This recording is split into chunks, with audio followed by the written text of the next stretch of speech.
I will. When you start working, you try to ready. Tire raising, no.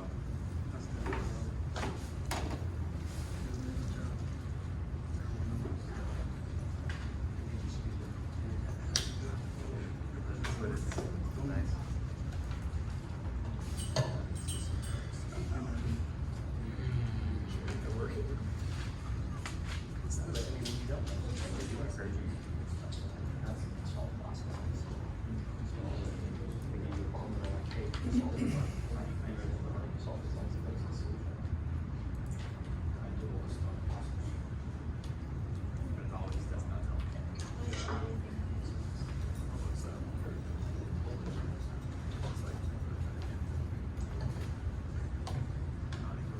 We're gonna start class here, so if you're on Zoom, you need to bring your videos to life, and videos need to stay on the whole time, except on break. So welcome. So we can get this thing fired up.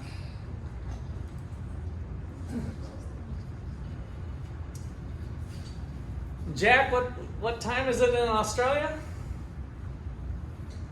It's 9 o'clock a.m. So I just woke up. 9 a.m. All right. And Serbia? It's the opposite direction, right? Yes, it's 1 a.m. here. 1 a.m. Love it. That's what.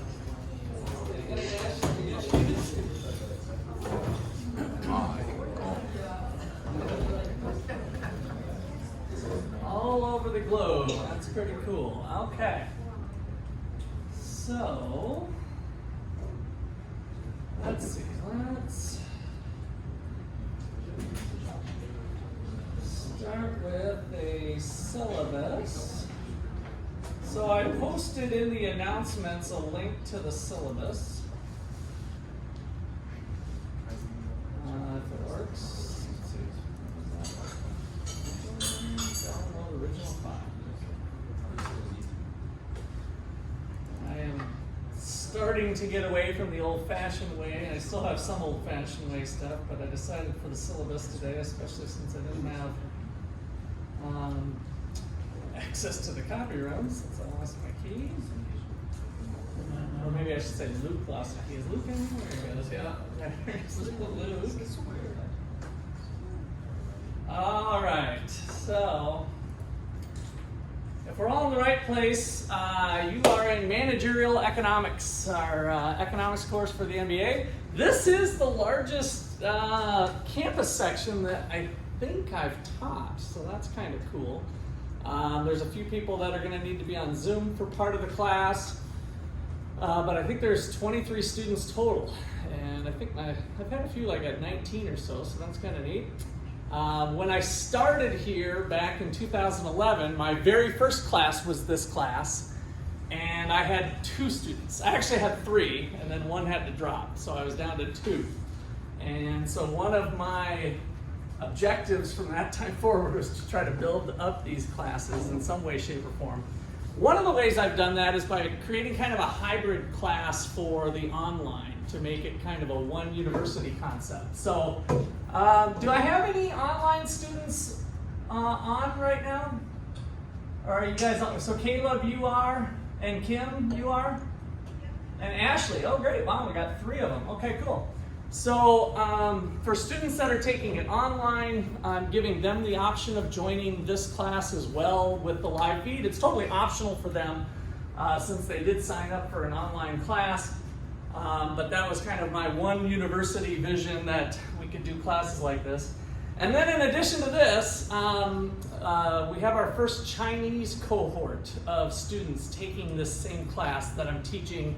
They are in Beijing, and they won't be joining us live, but that's part of the reason I got a couple different recordings as backup. This is the one I'm mostly planning to use. But I'll be sending a recording of the session. So hello, Beijing. Glad to have you in here as well. So we've got 3 different sections of managerial economics running at one time from all over the world, between the students in here that are in different places and from some other world. Okay, so a lot of you know me, or maybe not a lot, at least 5 to 6 to 7 of you, I think, for that have been around here for a while. So I am Russ McCullough, and I hold the Wayne Angel Chair of Economics. As I stated, I've been here since 2011.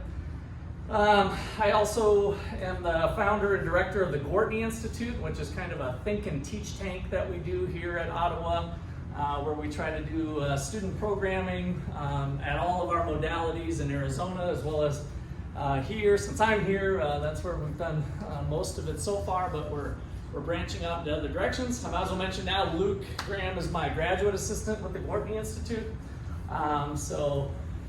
He won't get any special treatment. In fact, he'll probably be treated harder and tougher than the rest of you, but nonetheless, I wanted to acknowledge that. So I'm originally from Minnesota, so if you hear me hanging on to my O's, that's why.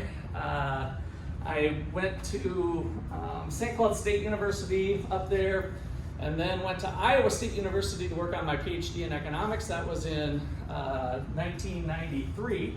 And then in 1997, when I was all but dissertation for my PhD, the guy who I was scrubbing toilets and mowing lawns and renting apartments for offered me a slice of his real estate business. So I jumped on that opportunity conditional upon being able to continue to teach at the university. So I'd walk across the street, teach some economics classes, and then come back. I got my real estate license and my broker's license. I kind of ran a small sales operation. Sold $1 million in my rookie year, which I was pretty proud of at the time. And then we got involved in new construction and subdivision and flipping houses, and kind of dabbled in a little bit of everything. We had about 800 apartment units across the street from Iowa State, so pretty heavy in property management. And we had the largest sale once my mentor boss died. We ended up liquidating most of our portfolio, and it was the largest sale in the state of Iowa at $51 million with all the stuff that we did. One of the buildings that we were housed in was a $19 million building. I tell you all that because I'm kind of bringing a lot of that real world experience here of finance and investing and other things that we do, and all the decisions and the way we apply the economic way of thinking to those sorts of things. So there was a open space in one of our properties in Ames, right across from the university. I tried to get a restaurant to go in there, but we couldn't find anybody. So myself and our partners started a sports bar and grill restaurant that was a franchise of another operation. So that was for better or for worse, mostly for worse. Turns out that when people like to shove cocaine up their nose and drink away the profits, it's kind of tough to run a restaurant business in a lot of different ways. So we made a lot of money, then lost a lot of money with that. There was a fraternity sitting vacant that we redeveloped into a 13-room bed and breakfast, kind of boutique hotel. So that was kind of fun, redevelopment project. My wife is a horse person, so I'm a horse supporter, and she ran a 50-horse barn doing lessons and training and boarding and equestrian type stuff. So all of these various things I dabbled in before the little 2008 financial crisis kind of brought some of that action to a halt, and all of a sudden real estate development wasn't nearly as fun as it used to be when you couldn't walk into a bank and ask for $1 million to do some project and they were falling over themselves to give you more. And so the economist in me predicted we weren't going to get back to doing business that way for a long, long time. And so one of the best investments I made was in finishing up my degree, which allowed me to get back to what I originally intended to do in the first place, which is full-time teaching. And so I started beating the bushes and hooked up with Ottawa in 2011. So that's what brought me to Ottawa, and I've been loving it ever since. I still have a few rental properties here in town, so I still like to dabble with that. But otherwise, the focus is on all my university activities at this point. So that's a little background on me. My son, I have one son, and now I'm one and done because he just got married this last week. So Saturday he got married, so very proud pa. He is married to a girl he met in college, and she has her first nursing. She has a nursing degree, and she's a nurse. And he graduated with bioelectrical engineering. And so they're both gainfully employed in Cleveland, and so very proud of those two. It was a beautiful wedding, good to get together with family and friends for that. And we are now, he's pretty much off the bill. I think he's still on our cell phone bill. So I'm planning to have him Venmo me that, but my wife tends to hate when I bring up stuff like that. But he's killing it anyway. They're both, like I said, they're making some good money at this point. All right, so what I'd like to do next is go around the room quickly and have you give me your name and what your last job was. So, and I'll be coming to you guys on Zoom too. In fact, maybe for this part, let me just swing you guys around. And we can kind of do it like this. This is our Zoomers. Oh, now you're front and center. Sorry. Well, let's wait. Okay, there we go. Give you a little idea of class here. So let's start at the back of the room back here, and just where you're from, first name, last name, and where you're from, and which last job you're doing. And skip your GA job. Well, I guess list your GA quickly, but I'd also like to know what you did prior to the GA. Those of you who are GAs, and I know we got quite a few of them in here. So. My name is Ricardian, GA for Health and Wellness. My last job, I was working in a nursing home. Nursing home, okay. My name is John Carvalho. Well, my last job was in the cow. Okay, yeah, popular My place. name is Samirito, and same thing, my last job was in the cow. Okay, these two were econ majors of mine, in full disclosure, so you guys can talk to them if you're having trouble in class. Don't come to me, just go to Jonathan and Samir, they know how to do it. Yeah. Joshua Rigby, from the Bahamas, last job was construction. Construction, okay, what kind of construction? Well, you know the Bahamas is hurricane, so we had to restore floor in the areas. Okay. Reese Jones, Oklahoma, warehouse. We're in a warehouse, like Amazon type thing? Okay. It's a popular job nowadays. Allison Carding from Valley Falls, Kansas, and out of Oklahoma, Did you Ukraine. go by Allie still or not? No, I still go by Allie. Okay, I just wanted to know. Yeah, Allie was in the previous class of two of mine. So. Yeah. Oh, maybe 3 classes. 4. Leadership, creativity, and personal finance, and then the 2 econ. Okay. So she has some experience with me as well. All right. What was the last job you said? Oklahoma, Ukraine. Oh, the youth ranch. Okay. I'm Jordan. I'm from Paola. I'm a GA for HR, and my last job was a customer associate at Elite. Okay. Caitlin Hughes, I'm from Kansas City, and GA for flag football, and I work at Brandywine. Brandywine. Okay. You've seen me in there then. My name is Maddie McAvoy, and I'm from Kansas as well. And my last job is at a warehouse, and I work a lot of donkey, like care, dog. Oh, okay. That type of stuff. Yeah. I can do. And then my GA position is in that medical. So when you said Kansas State or Kansas? Oh, okay. Okay. My name is Audia Vaughn. I'm from Texas, and my last job was doing customer service for this big company, and I'm a GA for the biology department. Okay. My name is Stormy Garcia. I'm from Colorado. My previous job was in classroom, but With what? Railroad. Okay. Where do you have to go for that? Okay. Cool. My name is Andrew Skudens. I'm from Latvia. I'm a GA for the Technology Institute, and now I'm currently working here in town for Walmart Solutions. Oh. So I'm in the aftermarket and warranty department. Okay. My name is JC Swartz from South Africa. I'm GA for IT user services, and my last job was an internship at an insurance brokerage as a sales executive. Okay. I'm Kayla Caps, I'm also from Paola, Kansas. I'm going to be Lynn Wagner's GA, and Oh, I didn't even know that. yeah, Really? I think so. Okay. That's what I've been told. Okay. And I currently work for the City of Ottawa's financial department. Oh, you're working there. Okay, good. And you are recently married. Yes, about 5 years. I heard it was pretty fun. My name is Miley Deutsch. I'm from Texas. I am a GA for Student Affairs, but I'm also going to transition to Assistant Softball Coach on campus. And then my previous job, I was the Assistant to our Director of Student Life at McPherson College. Oh, in person. Okay. Jeremiah Ariano from Fogo, Colorado.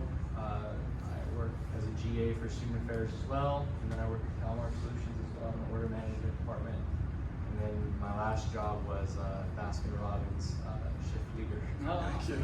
How long have you been at Kelmar? I'm an intern there right now. Oh, you as did well. the internship that they were advertising for? Yeah, so I've been there I helped since- spread the word on that one. Yeah, Okay. since right after our.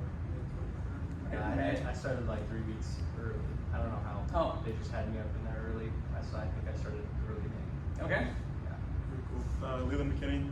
I am from Tulsa, Oklahoma. I am a GA with Student Life with these people as well. Do a lot of cool stuff in there. And my last job was at Walmart DC. Okay. Just a shipping loader. Let's see, we'll go back here. I'm Jonathan Blacker. I'm from British Columbia, Canada, and I'm serving at the Revival Bible Christian School here in Kansas. Okay. I didn't think we allowed Canadians in here. That's interesting. Okay. That was the one country. No, I'm just kidding. We have lots of Canadians. Luke. My name's Luke Brown. I'm from Tulsa, Oklahoma. I'm the GA for the Gordy Institute. My last job was a server. Or I guess it's just as a server. Okay. My name is Joe Johnson from Waynesville, Missouri. It's a military base, Fort Leonard Wood. My last job was work at an EDP, which is an enterprise department where I served the privates and soldiers in that position. Okay. All right, let's move online. Caleb, I think most of you have your names up there, so I'll announce you if I can, or I'll attempt to, some of your names. So Caleb, why don't you start? Hi, I'm Caleb Holden. I live in New York. I'm originally from Missouri. And my last job, I was the director of transportation for an elementary school district. Currently, I am a human resource manager for a health and, currently I work, my location is a assisted living facility for the elderly. Okay. And Kim? I live in Milwaukee, Wisconsin, and I've worked as a medical assistant for the same company for 25 years. Okay. So. And Ashley? Hello, I'm Ashley. I live near the suburbs of the Twin Cities in Minnesota. Oh. I'm currently a primary care clinic manager in the Twin Cities. What suburb?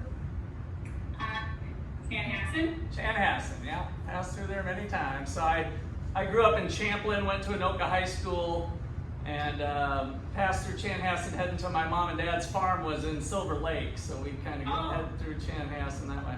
I grew up in Hutchinson. Oh, you did? Wow, you're like the first. Yes. I think you're the first Hutch connection I've ever heard of here. So, all right.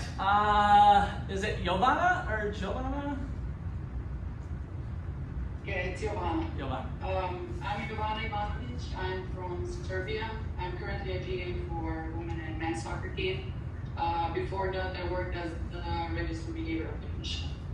Okay. Jack?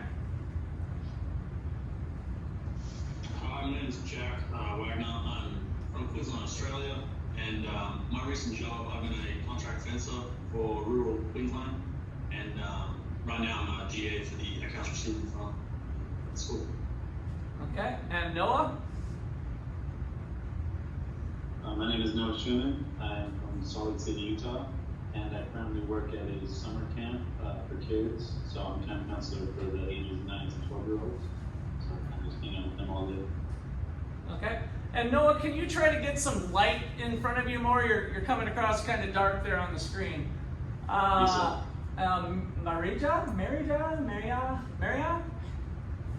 It's Maria. Maria. My name is Maria Janušević. I am from Belgrade, Serbia. I am also a GA for women's volleyball team, and my previous job was a sales executive. Okay. Well, we must have one hell of a Serbian recruiter or something, because we've just had a bunch of Serbians. What was your sport? Are you a tennis player? No, I played volleyball, volleyball, you said. for about 15 years, and now I'm coaching. And is this word of mouth that we're getting the Serbians, or are we really active over there? I'm kind of curious on the Serbian recruiting front. I don't know. We shall see. I mean, I know that soccer team did bring a few people here from the Balkan area, but I guess the time will tell. Yeah. Well, we've had, I mean, over the last 5 years, you guys, I don't know if it's just me and my classes, but we've had a lot of Serbians. So, did I get it? I got everybody on there, right? Okay. All right. Well, welcome everyone. So, we'll go over the syllabus real quickly here and get us going on stuff like that. So, get this jockeyed around. Hopefully, I didn't get too close to it there.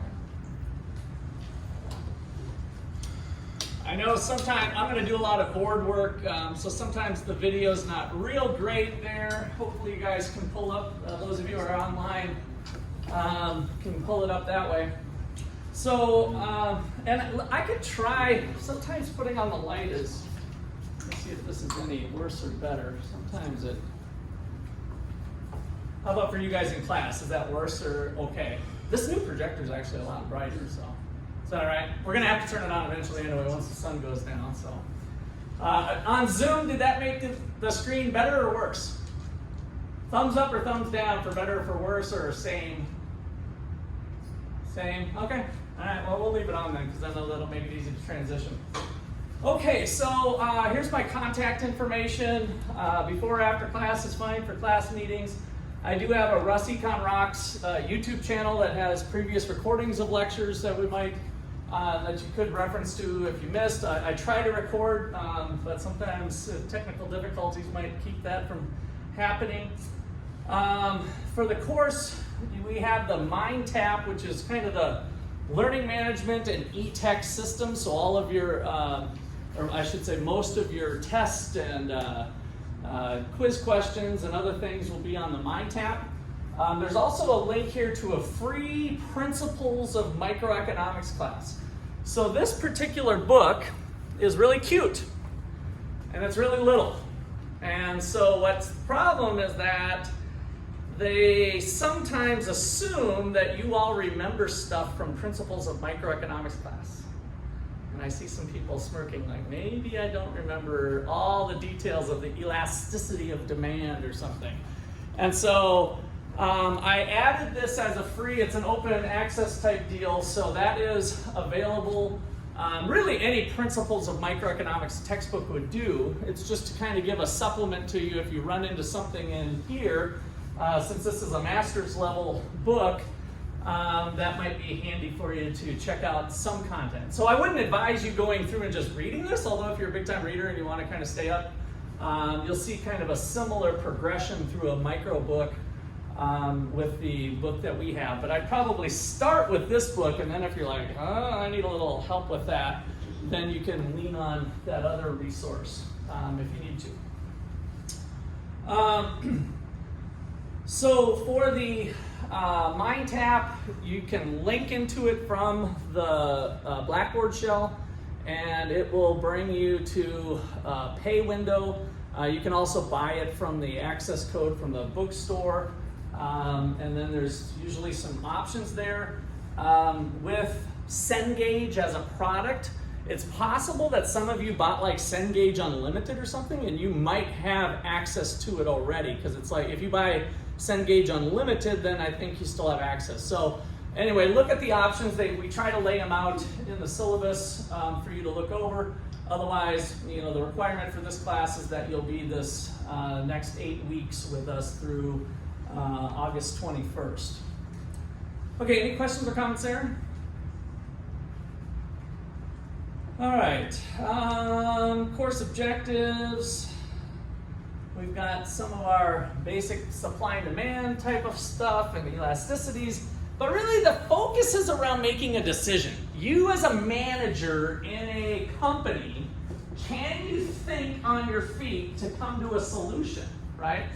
Especially when you have a master's degree, they're expecting you to bring something to the table, right? That you can take some uncertainty and boil things down rather than do this, do that, like you are at some of maybe the low, no skill jobs that some of you have fulfilled in different places, that it's very routine or formulaic. Now we want you to apply some of those critical thinking skills, and that's what economics is really all about, is to be able to take various information pool it together and make sense of it, and then ultimately make some recommendations. Economists get paid six figures because we're in the prediction business, right?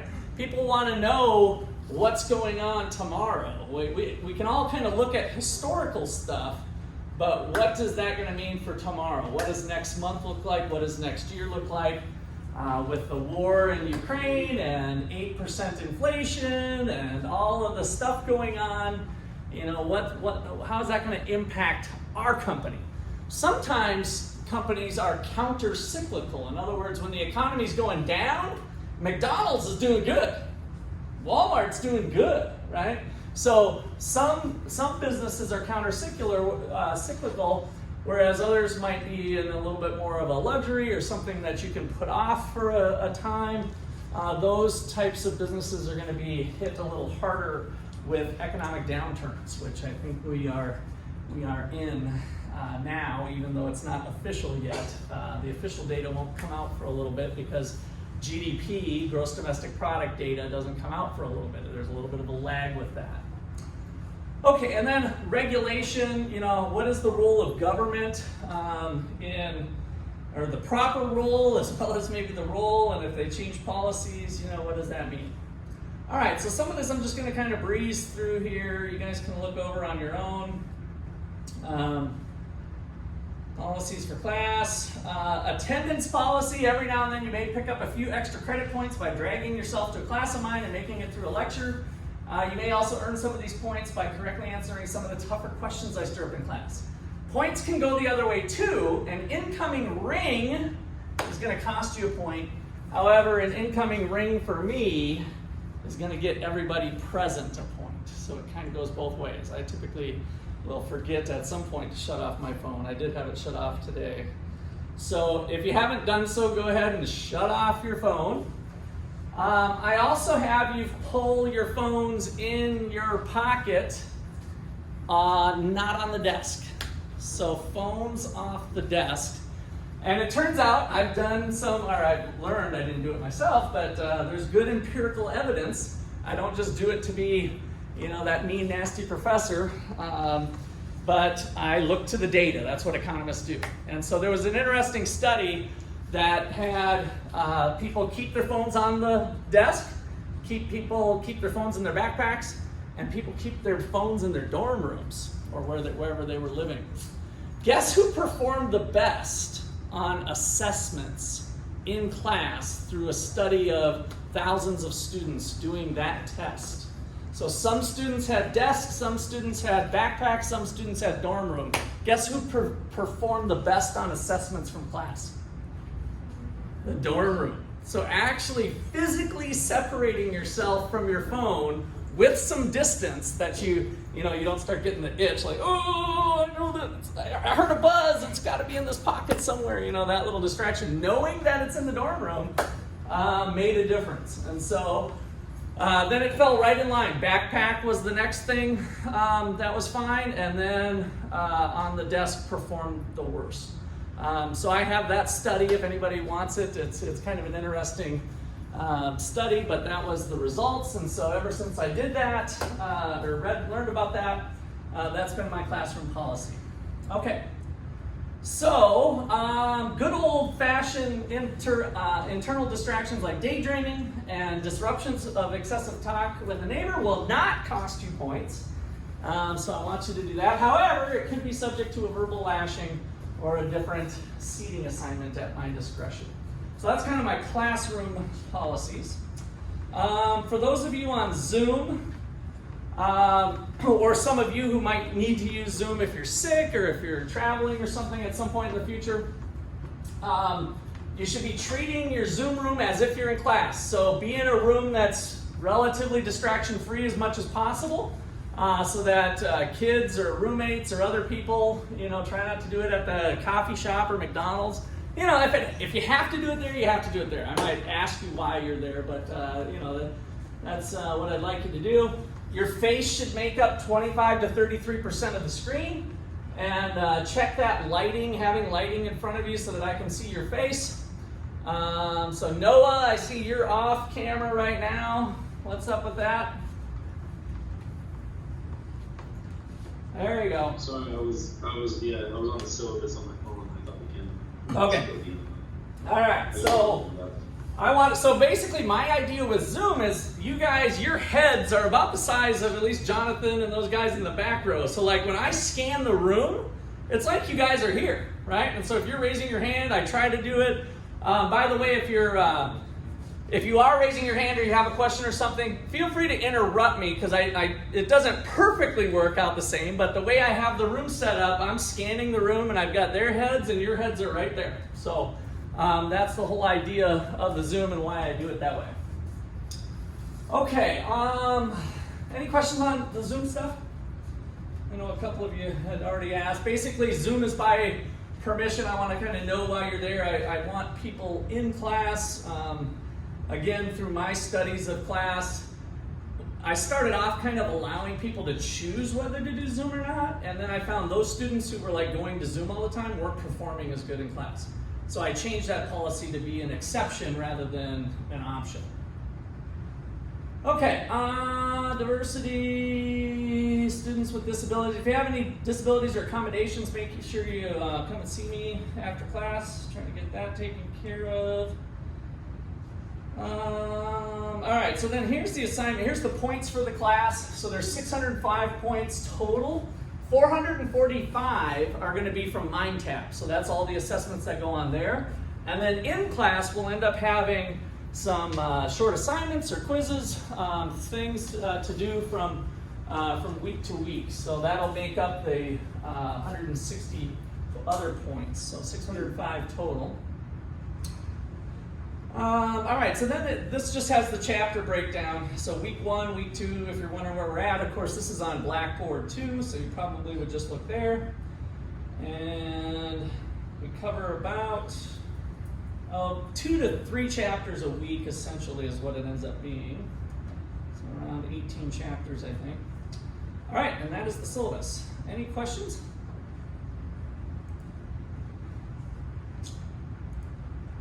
All right, so Blackboard, this is the new Ultra, which I think, all right, is everybody, are all the master's level in Ultra now? This format, this look? Okay, I thought they did all of them. Okay, good. So there's the links to things. Okay, I think that's good there. Let's start talking about economics.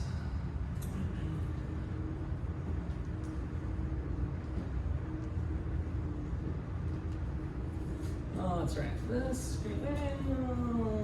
let's not be too long. Let me try to, oh, this is good. Writing on it.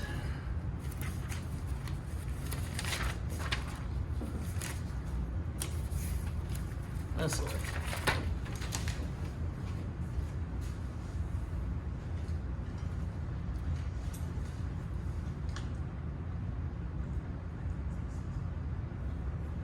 Alright, I'll just put this up here so that it kind of blocks the wood grain. Alright, so I like to do a lot of whiteboard. We're going to do a combination of some whiteboard stuff and PowerPoints though.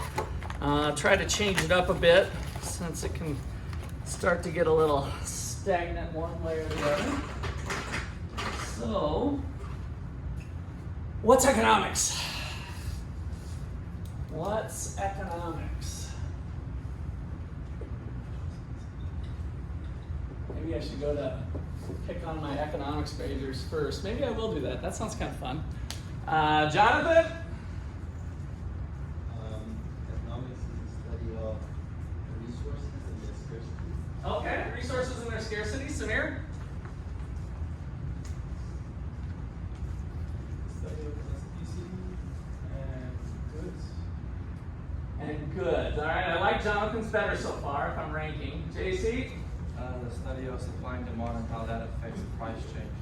Supply and demand and how it produces price change. Okay, it's kind of like the price change thing, but I think I like Jonathan's the best so far. Luke? How we make decisions based on limited goods, scarce goods.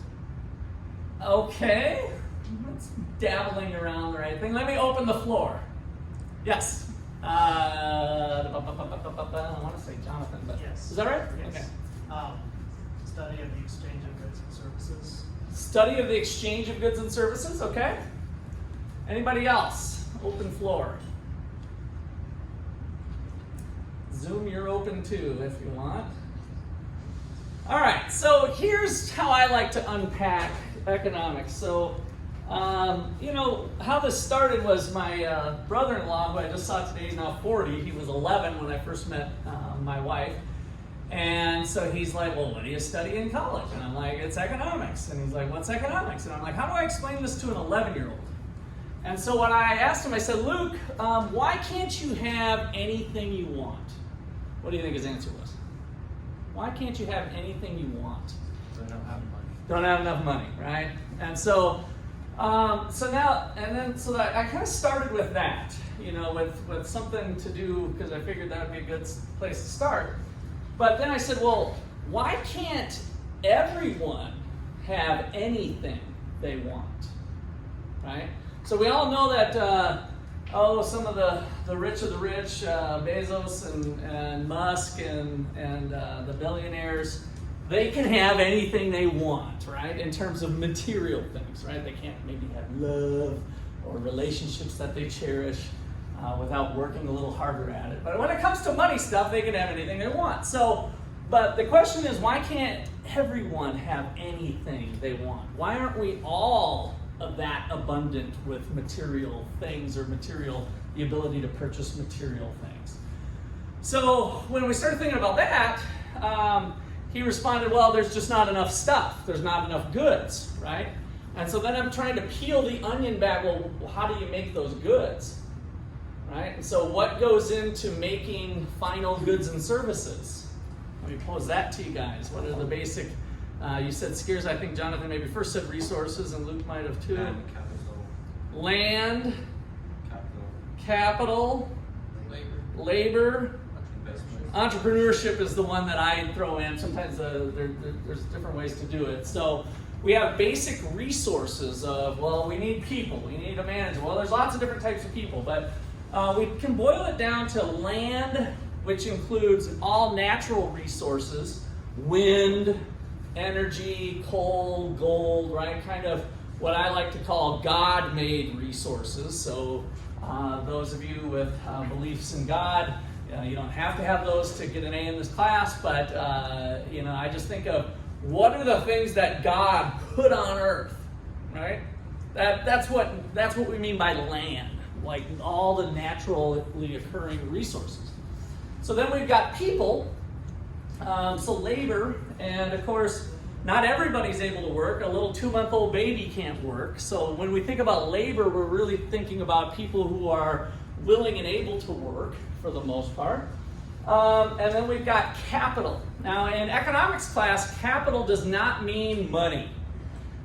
So those of you who had kind of a finance background, and again, we use that word a little bit interchangeably, but for the most part in economics class, when you hear the word capital, I want you to think about machines and buildings and tools, pencils, computers. It's all things that help make other things, right? So productive resources. And so I put these in the man-made category, right? So we have God-made resources, and then God-made man. I'm not going to get all theoretical theological with you, but now man can manipulate those things to make other things, right? We have iron ore in the ground and all of that stuff.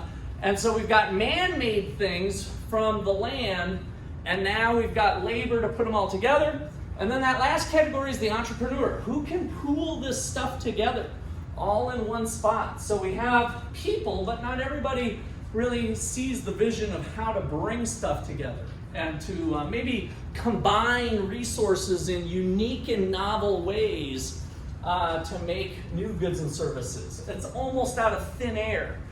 It's kind of amazing when you think about entrepreneurship. Most of the time, those resources already existed, and an entrepreneur just figured out a different way to manipulate the resources to make something new and something novel, something useful, something productive, right? And so that's kind of a cool thing that comes out of the entrepreneurship bucket. All right, so my definition for economics that I like to use, kind of my working definition. Economics is the study of trying to satisfy limited wants with, I'm sorry, I already screwed up my definition. I'll just squeeze in unlimited. Trying to satisfy unlimited wants of human beings with limited resources.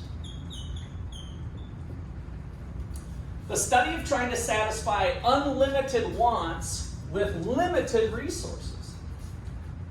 Now, some of you might object and say, well, wait a second, Russ. Mother Teresa didn't want anything for herself, right? She didn't have unlimited wants. She was just giving to the poor in India and giving of her life to God and all of that jazz. Well, I'd still claim that Mother Teresa had unlimited wants, because we're not just identifying things that you want for yourself for selfish reason, but rather what Adam Smith called your self-interest. So Mother Teresa was interested in the poor, and so she helped to get resources to help the poor. She might not have wanted them for herself, but she had unlimited wants as well. So that's the problem. That's the nut we're trying to crack. And you can see it's pretty broad, right? We have lots of people with lots of varying wants. We have heterogeneous preferences of people. Everybody likes something different. I like the color blue. You like the color orange, right? All of the unique preferences that we have as humans. And so we've got lots of different wants, but we've only got a certain amount of resources at a given point in time. I might add on that. So today we have to decide what we're going to do. Some of those resources are limited. When we take a longer term view, resources aren't as limited as people think. Dr. Peter Jacobson, my other colleague here, has spent a lot of time studying the work of Julian Simon. And so back in the 70s, he was famous for making a bet. So we had a lot of people similar to today, I guess, that the world's going to end, we're going to run out of resources, and this is where people get stuff like eugenics, that we got to quit making babies, right? The problem with the world is that we got 9 billion people. We'd be a lot better off if we had 6 billion people, right? How do we achieve that? And of course, some distorted, demented people want to just wipe people out. And then other policies get in place where they might limit the number of children born or something, and different countries have done policies like that. Well, there's lots of studies out there that say people are the answer, not the problem. People are the solution, right? And so as we have new people born, they come up with new, novel ways to solve these problems, right? Think of all the innovation that's occurred over the last 200 years. It's amazing, right? And so the bet that Julian Simon had was that he said that the price of copper and some other precious metals or something would be the same in 10 years that they were today. And the claim was, no, the prices are going to go up. We only have a certain amount of copper. And so as copper prices go up, what happens to the incentives for mining copper? They increase, right? And so that's the thing that's not taken into account when we have this limited resources, whether we're talking about the climate change or other things. There's things that are going to change, and I think it's starting to warm up in the public sector that, maybe we should be adapting rather than adapting to climate change as opposed to trying to, put the clamp down on it. So there's different approaches to that. And certainly what the course of history has shown is that people are pretty innovative and creative at coming up with solutions to these problems of limited resources in the long term. There's a lot of adjustments. As long as we have, a couple of you mentioned prices. As prices change, as the relative price of copper goes up, then all of a sudden we have more incentive. We can afford more equipment, more copper mining equipment, more exploration, more machines that find new copper deep in the ground where we thought it never was, right? All of that stuff goes on over time to adapt to the conditions that we have.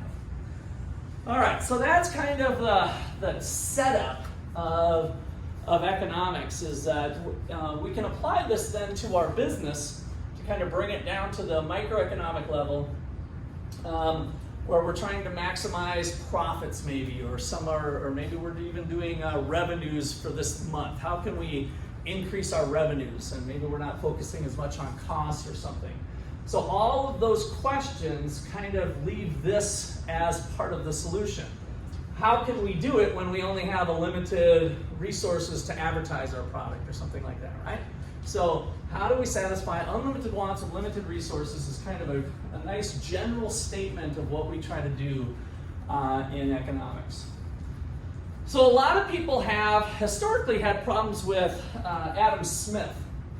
That, capitalism is bad because people are selfish, and who wants to live in a world like that, and the rich get richer and the poor get poorer, and whatever. Lots of different angles to all of that. And so I like to put a little bit of word in on Adam Smith here to start things off. First of all, he was really a philosopher, and his first book in 1756 was The Theory of Moral Sentiments.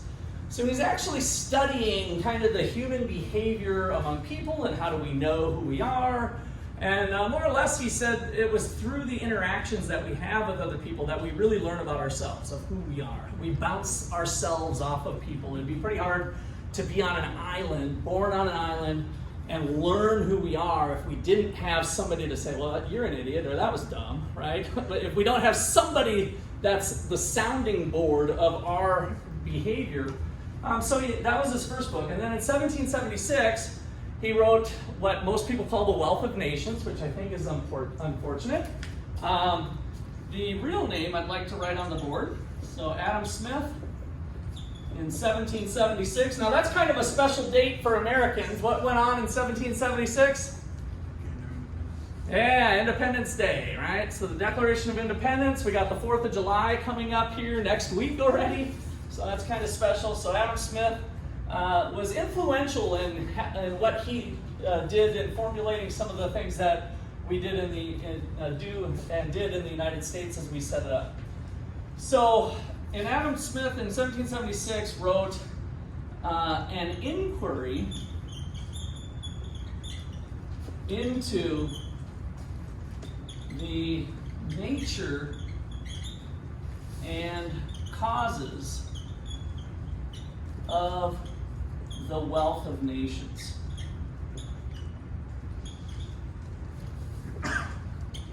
So in Smith's time, which was mostly the land of kings and queens, right? So we have the world pretty much dominated by individuals, kings and queens, owning large pieces of land, and then there's the peasants, right? So we had kind of the very rich aristocrats, and then we had the very poor. All right, so an inquiry into the nature and causes of the wealth of nations. Why are some nations rich and some are poor? What's the deal? What's going on with this? And so he was the first person to really formalize a notion of economics, and I guess a notion of capitalism and exchange. And that's what was so powerful about what he did here. People, of course, were doing it for years and years. They were practicing economics. You can't get away from it, right? To go and exchange and make people better off. But he was the first person to formalize it. So he's usually referred to as the father of economics. All right, and so here's a quote from that book. It is not the benevolence of the butcher, the brewer, or the baker from which we expect our dinner, but from their regard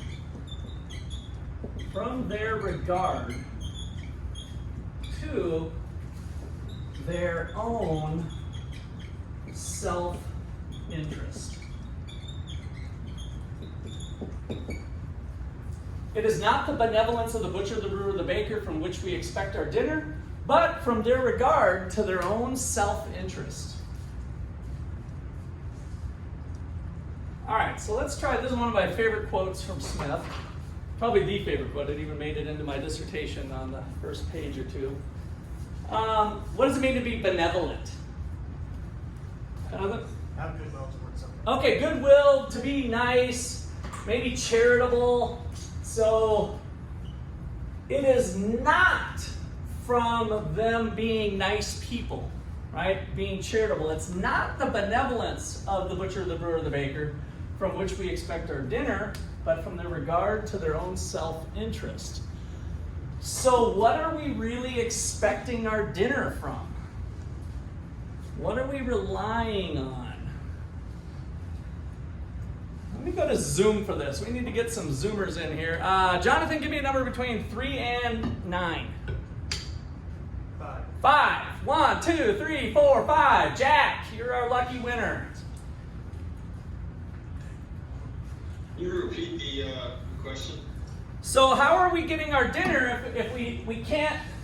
He's saying we don't have to rely on people being nice in society to get fed. We don't have to have nice people. It's not from their benevolence that we get fed, but almost in a bizarre sense, them looking out for their self-interest. So what's the deal? What's your opinion on that? Of how does it work?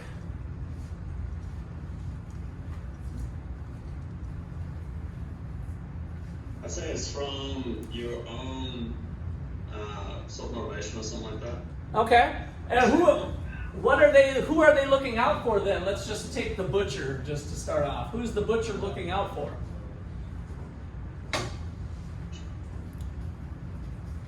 I'd say he's looking out for himself. Looking out for himself for sure. Possibly his family. Yeah. Okay, so, somebody close to him, but he's not worried about all the other community members in the same way, in the same capacity that he is his son or his daughter or his wife, right?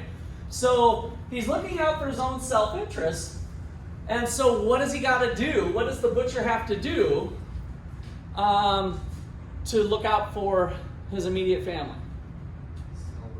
Sell the meat, right? He's got to sell the meat.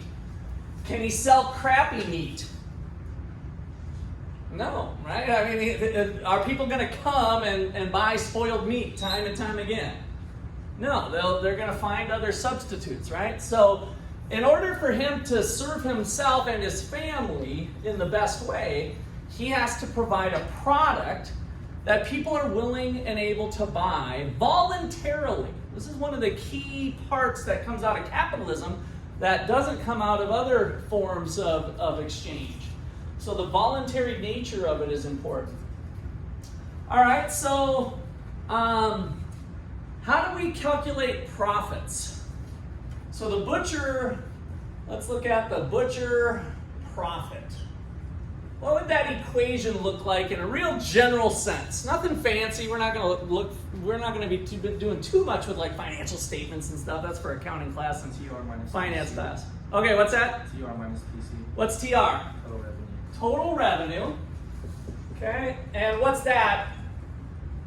Give me a better description of what total revenue is for the butcher. So he's running all the money is made from selling meat. Yeah, all the money in the cash register, right? So he's got 100 pounds of beef that he's selling for $6. He's got, if he sells it all that day, he's got $600 in the cash register, right? But of course he has costs associated with that. And so he's got the total cost with making the meat. The difference between the $600 worth of revenue in the cash register and what it cost him to make it is his profit to serve his family, to serve his self-interest, right? And so in order to make that bigger, he can make his costs smaller, if this stays constant doing it, or make this bigger and keep this the same, or make this bigger and this one gets bigger, but this one gets bigger by more than this one gets bigger, right? All kinds of fun combinations we can think about to try to make more profit. All right, so what's the equation for total revenue? How would you calculate the money in the cash register for a single product business? Variable cost. No, not anything with cost. We're still on revenue. Jonathan? Total sales. Total sales is what we can use sales as revenue. Okay. I want the formula for sales, or for total revenue, or for sales revenue. Single product company. Price times quantity. Price times quantity, right? Just to keep it real nice and easy here. So we've got the price times the quantity. This is the sale price of the meat. In my little example I was doing, it was $6 per pound times 100 pounds gave me $600 worth of meat, right? All right, and then we've got the cost of doing business, which we're going to break down a lot more. But you know, let's just kind of focus in on price for now. How could he make total revenue bigger? How could he make total revenue bigger? Cost, I want just revenue. I'm just focusing in. I'm going to kind of ignore cost right now. Just this column right here. How can we make revenue bigger? Increase price. Increase price, right? So now the butcher was selling it at $6 a pound. Do you think 15 would be good for him? Big money. Big money, yeah, 15 bucks. You know, let's say he's the only, this is a small community. This is 1776. He's the only butcher in town. Monopoly, baby, right? So he goes up and says, you know, $6 was good, but I think $15 works better, right? So $15. What keeps him from doing $15? Let me get some new people in here. Leland. Maybe his market. Okay, what about it? Right now, he's the only show in town. He was at $6, and then he listened to a podcast of Russ's here and learned, hey, I can just raise price. I'm a monopoly. This is like economics 101. So what do you mean by the market?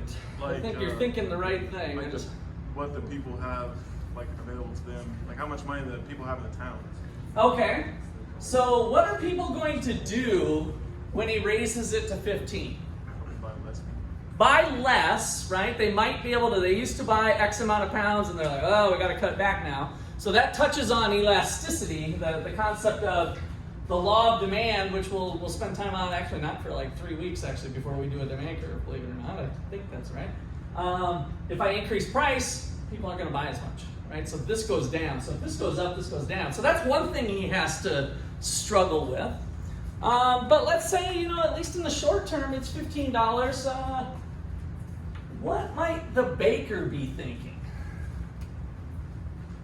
If he's able to successfully get $15 a pound, what might the baker be thinking in their small town?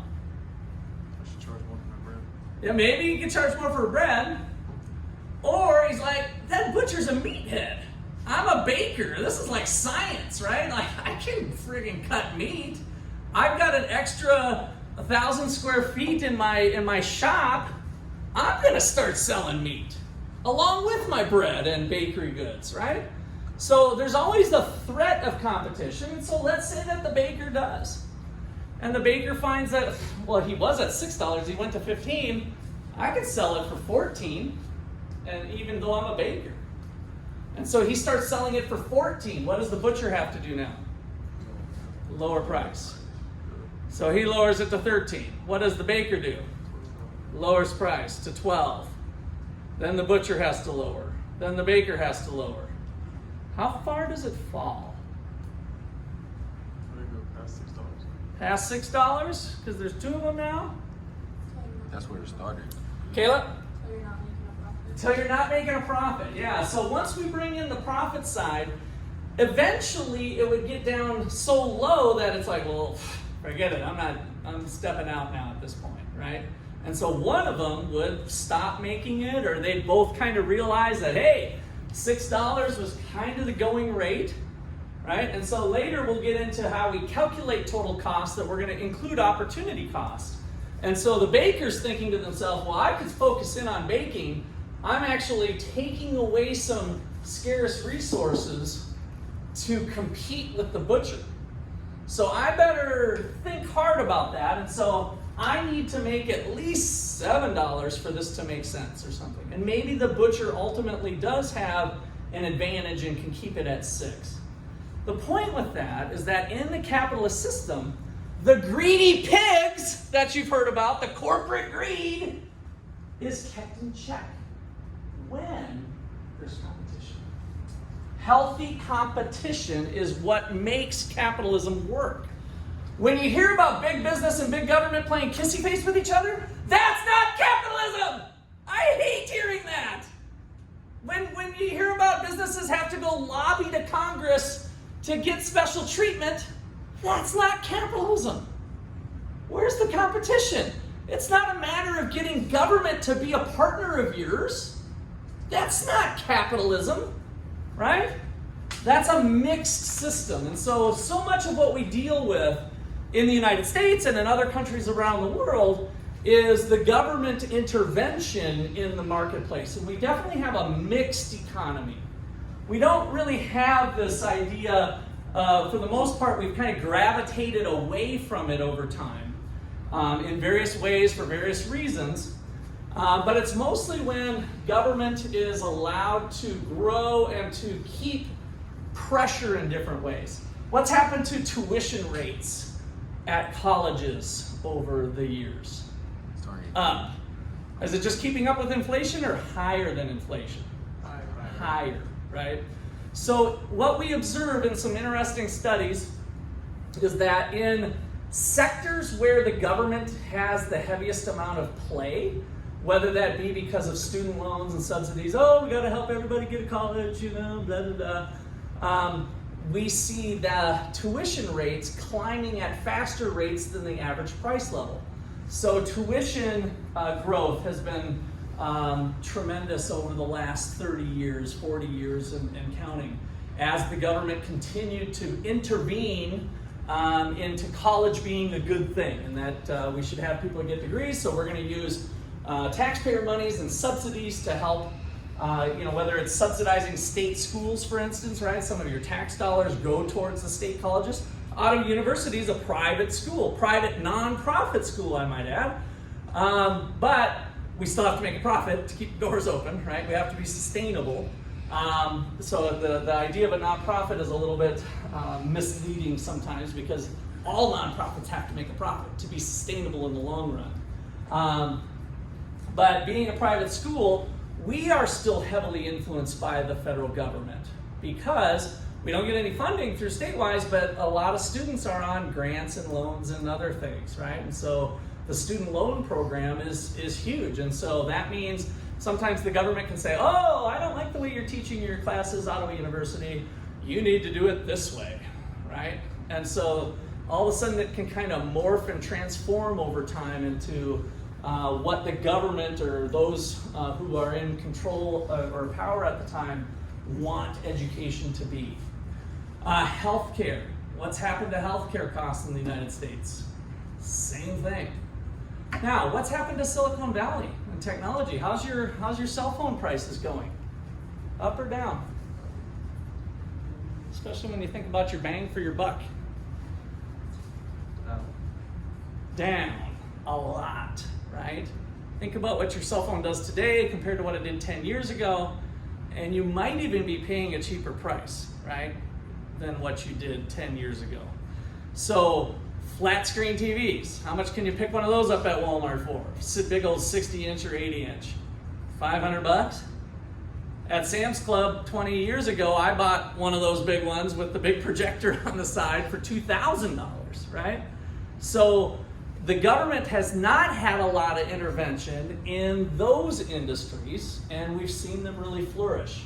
Is the app industry competitive? Are there lots of app makers that are vying for your $1 a month, or making you pay for your gold coins to advance a level or two, right? So there's tons of competition in that. So the price is down low. It's our butcher and our baker, right? We have capitalism in a market-based system operating pretty nicely in some industries, but not in others, right? And so then we're going to kind of think critically about industry structure as we move into different chapters in the future. All right, so that's the idea. Competition is key. So let's kind of put that as a note here. So the key point, competition is essential for a market system to function at low prices, which means normal profits, and efficient production. We need competition at all levels. Competition is the key ingredient that keeps people in check, because it is possible that the butcher is completely selfish, only looking after himself, but that still doesn't matter. So this is really good news for the world, by the way. This whole notion here of Adam Smith's quote is that we can have a bunch of really selfish people running around, and we can still have a functioning exchange and marketplace. Is it going to be the world that I want to live in? No. So thank goodness we have lots of benevolent type people that also own businesses, right? It can be a mix. The point is that it keeps human nature in check. And that is one of the key things. As we start to allow government to replace competition, we start to run into problems. Where now we have the elites of the politics and the elites of big business can kind of be cozy with each other and avoid some of the competition that they might otherwise face. Okay, questions or comments there?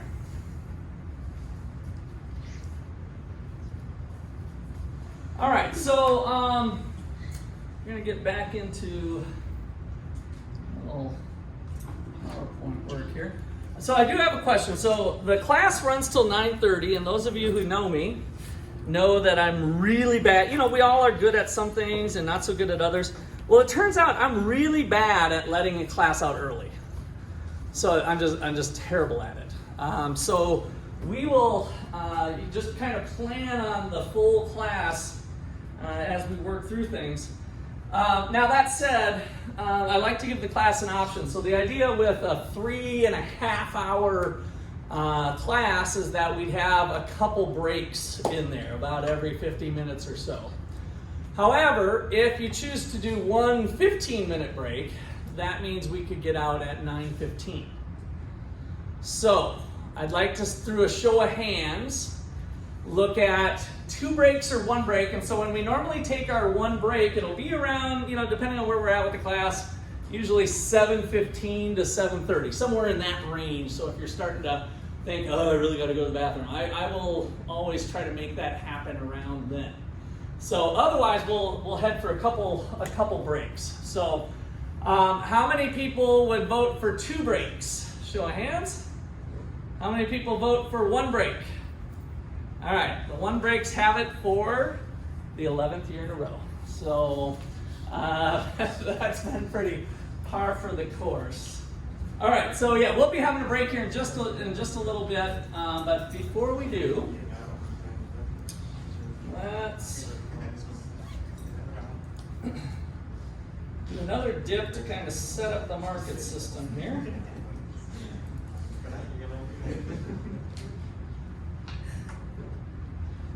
Okay, let's see. Oh, start. So I just like 1 per row. I knew some of you are online, some of you don't deal with paper anymore in your life, so I'll start a few this way and a few this way, but all it is, and I can email you the PowerPoint that I'm going to go through. So if you want one of these, or you want to share one with your neighbor, or I'll let you guys figure it out. I think there was like 12 of them. But honestly, they were leftover. I probably wouldn't have done it, but they were leftovers from a previous class. Okay, looks like we're going to need to close. There we go.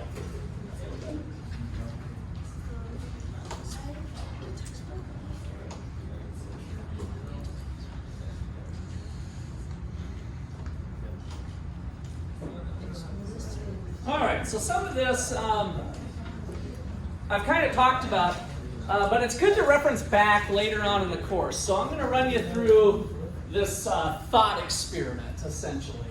So this is Tom. How many of you have seen the movie Castaway? The old movie with Tom Hanks. He's got the volleyball that he becomes his friend. He's stranded. He was a pilot and stranded on an island. So my question is, is this an economy where you have one person sitting on an island? Would you call that an economy?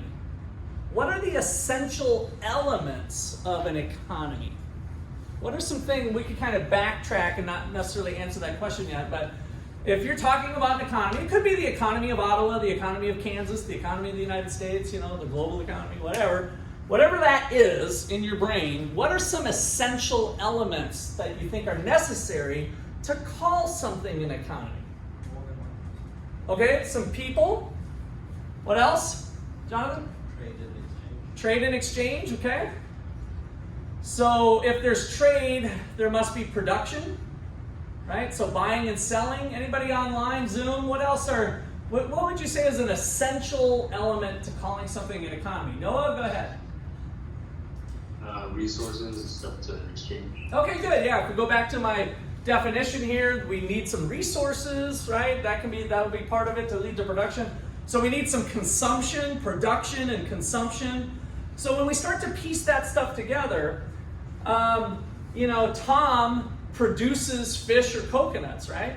Is there production going on? I guess is my point. Yeah. Is there consumption going on? Yeah, he's eating what he makes, right? So in that regard, there's production, there's consumption, so there's a lot of things going on.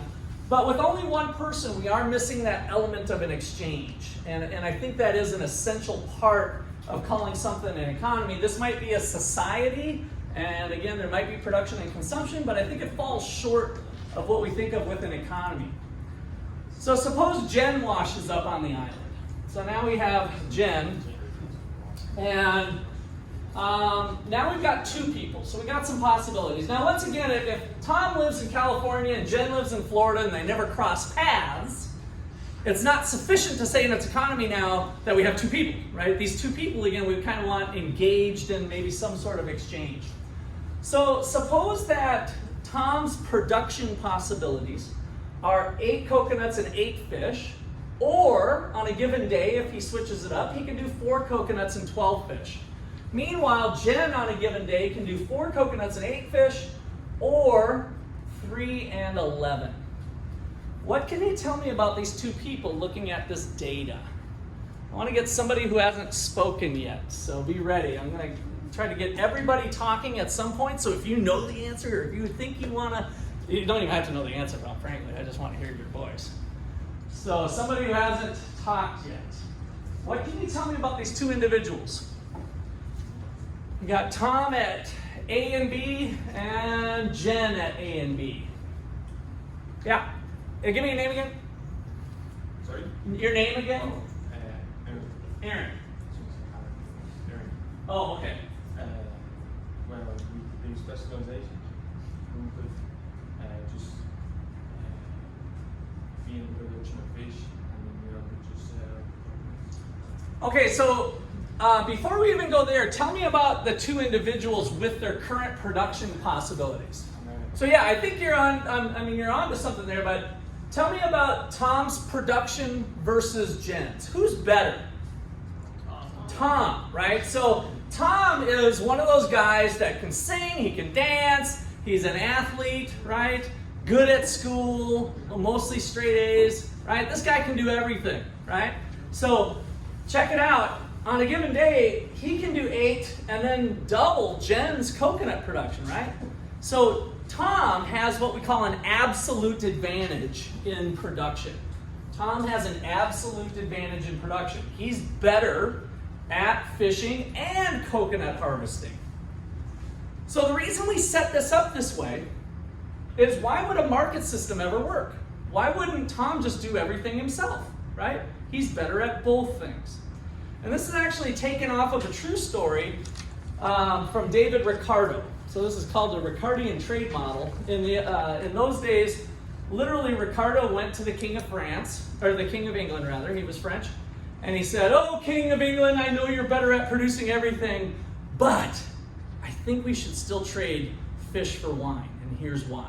Right? And so what I'm going to show you is what was actually done in the early 1800s to convince the King of England to engage with the lowly Frenchman with some trade. All right, so let's look at their production possibilities.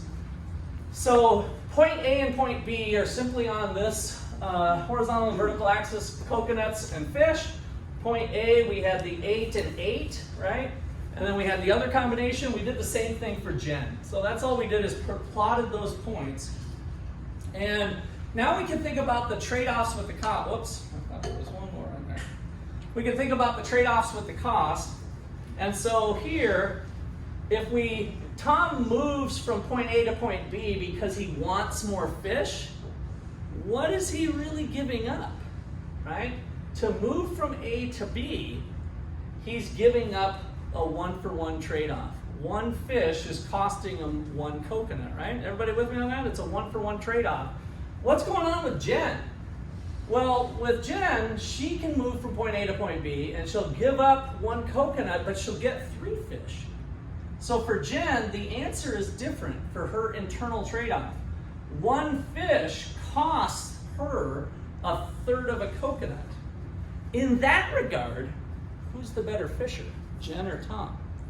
Jen is. She can do it cheaper. So when we start thinking about cost in economics class, it's beyond just the monetary cost, right? We're thinking about the opportunity cost. What all is involved? What all are you giving up to do it? And in that regard, Jen has a comparative advantage in the production of fish. Jen can do it at a cheaper cost, a lower opportunity cost. And so she has an advantage with fishing. All right, so what does that mean? Well, now we're going to get to the specialization concept. So Jen can fish cheaper than Tom. Tom can do coconuts relatively cheaper than Jen, because by the way, it worked the opposite way. It was Jen giving up 3 coconuts, remember, to get 1 fish. So it worked the opposite way. Tom has a comparative advantage in coconuts and Jen in fish. So now let's have each person specialize in what they're good at.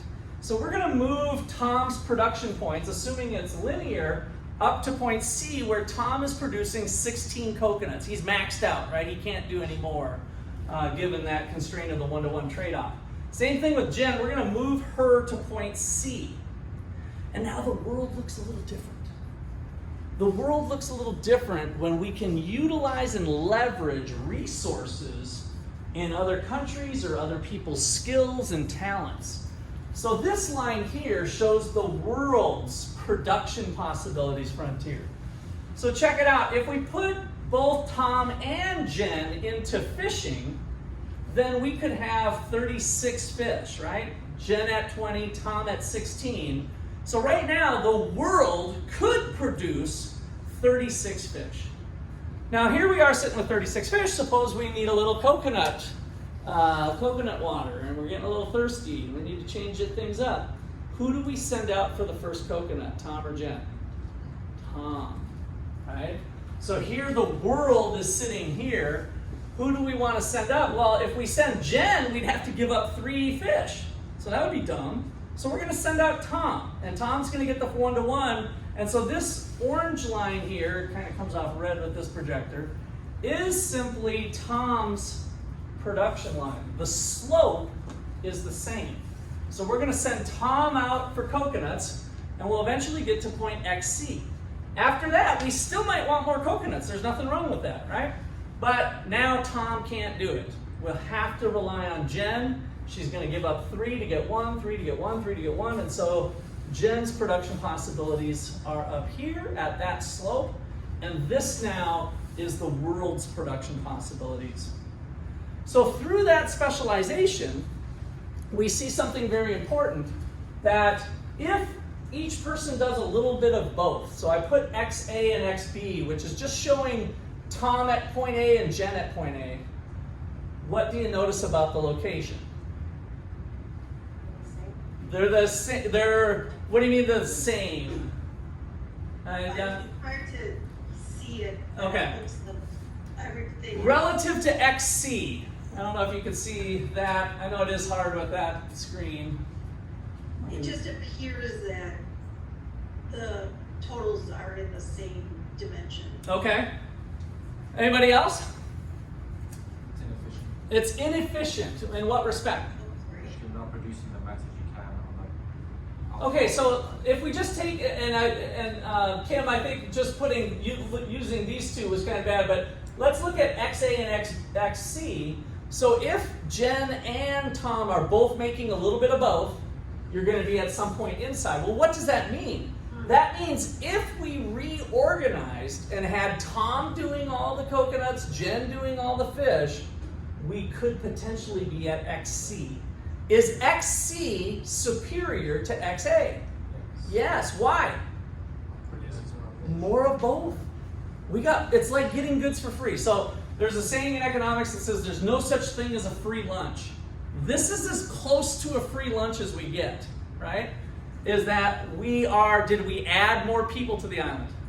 Did I add more fishing poles? Did I add more? No, I didn't do anything. So limited resources, they're the same.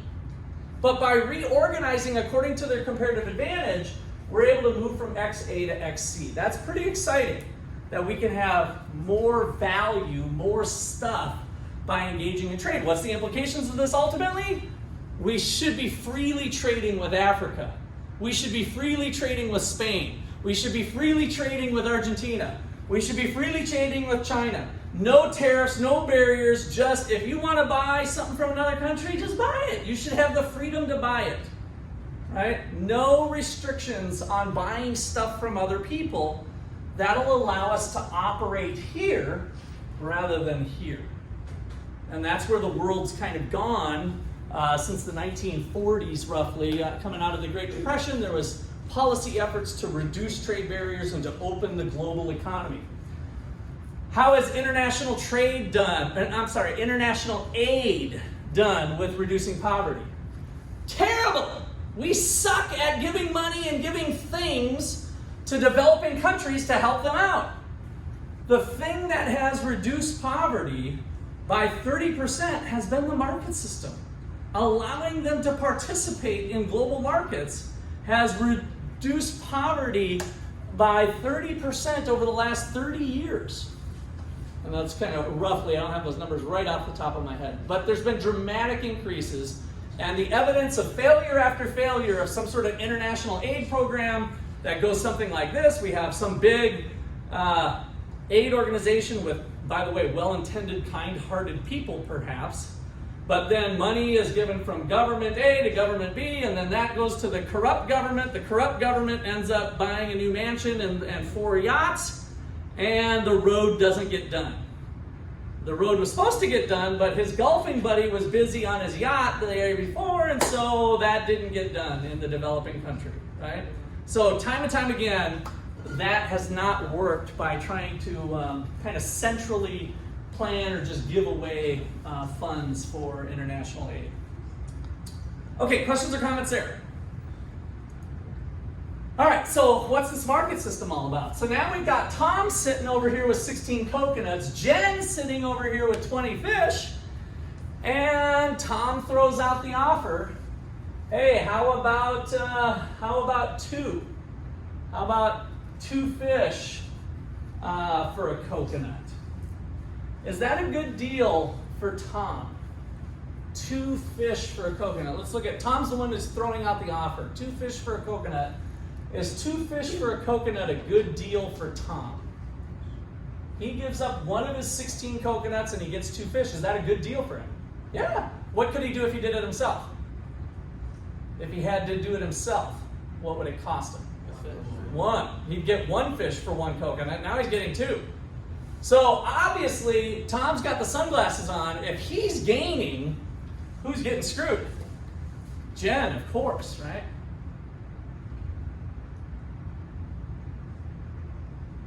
Or is it?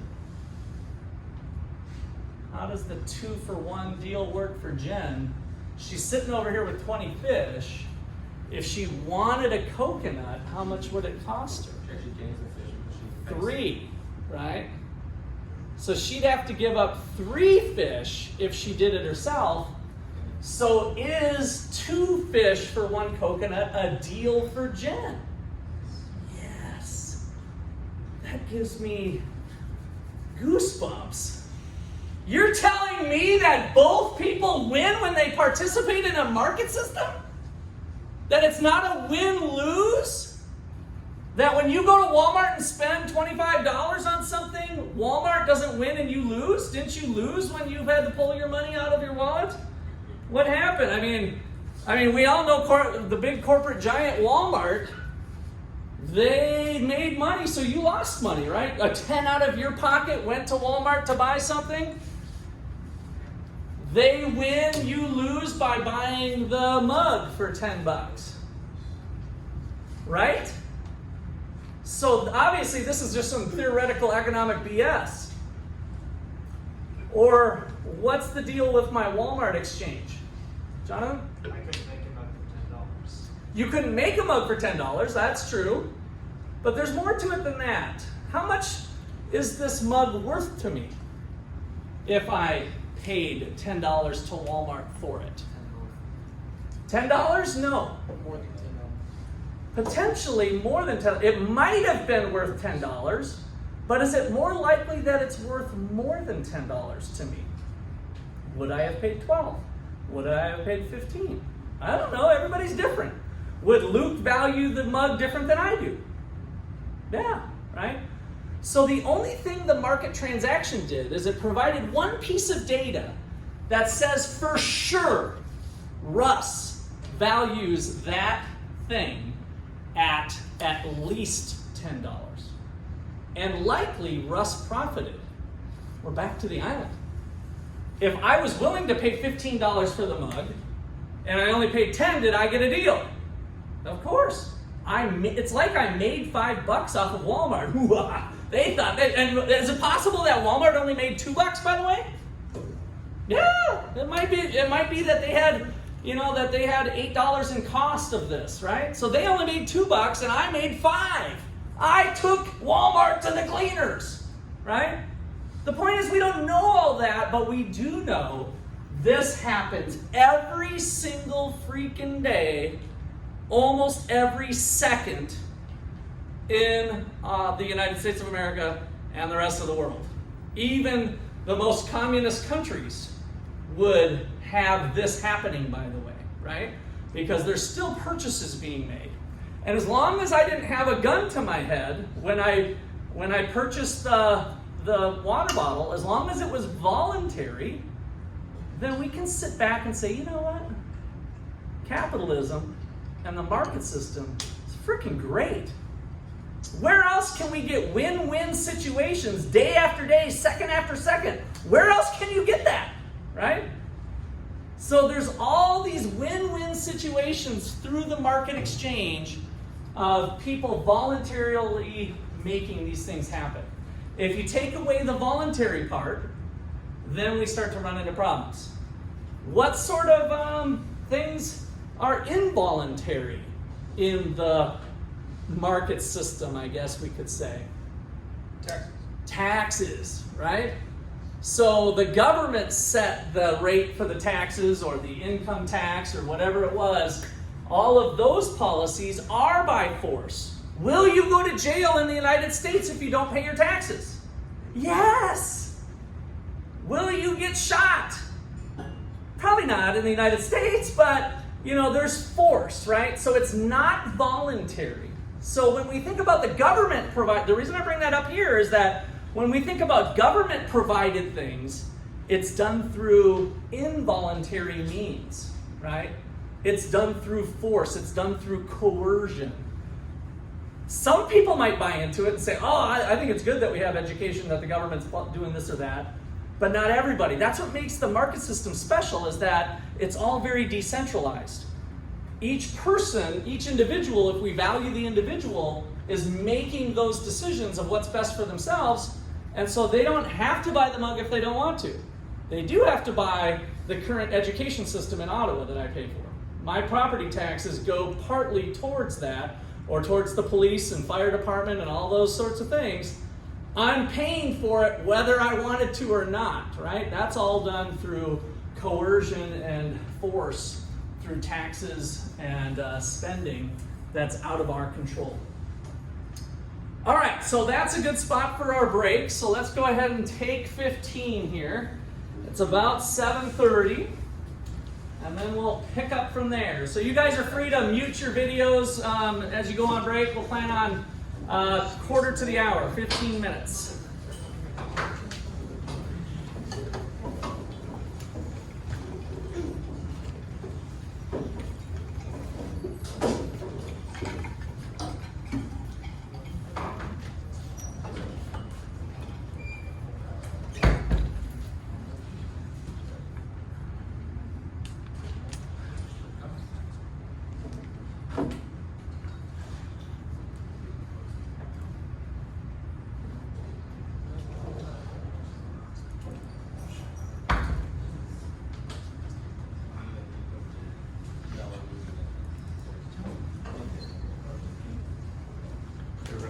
Yeah. I just want to make sure I'm getting the right things.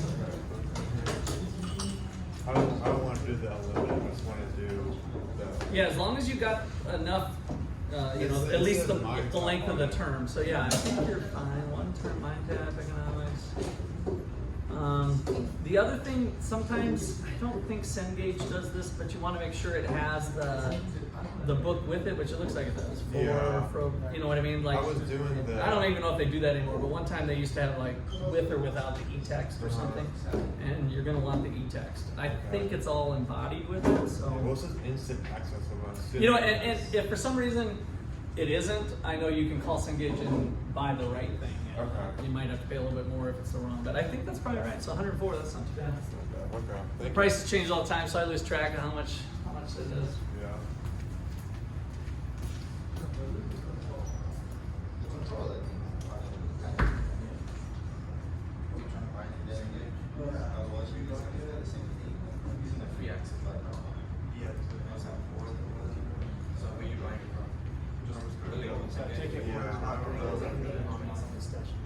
Correct. Yeah. This is your substitute. Yeah. I'm glad you said that. I need to. I didn't see. I saw that there were actual discussions posted in there. Yeah. I saw that he didn't have it in the notes total anywhere, so I just. I was going to ask about it in class, and then my thoughts were elsewhere when you asked. Yeah. Worries, you got it. You got it. Alright. So yeah. Actually, to be honest, MBA would have been my first choice but this sort of stuff is really interesting. You like it? Good. Yeah, we had a lot to say on it. So. As you can see, I'm not short on words about it. I'm very much free market kind of oriented.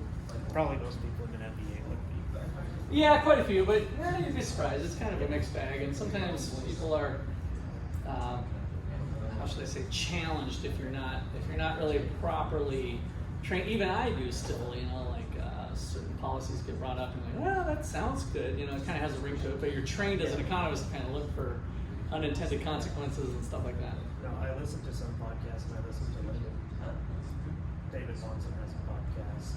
He wrote No King. So you should check ours out. It's Faith in Economics. Okay. I was going to mention it at some point, but yeah, I listen to the Ashton Institute Uh-huh. podcast. Yeah. So you're probably familiar. Yeah, I just got an Acton grant actually this is like the third time I've gotten an Acton grant. So yeah, I'm very familiar with Acton. So, but yeah, we have a regular weekly podcast called Faith in Economics, and you can kind of see the topics we're talking So about. actually, the idea of a decentralized market is aligned with the Catholic idea of subsidiarity. That's right. Which I'm not Catholic. Yeah. Yep. Yep. It's the idea that the more local, the better they can. Yep. You got it. So you can do this. Yep. That's it. So I gotta go run to my office for a little bit. So we'll see what it is. The book so like the cheapest one is battery.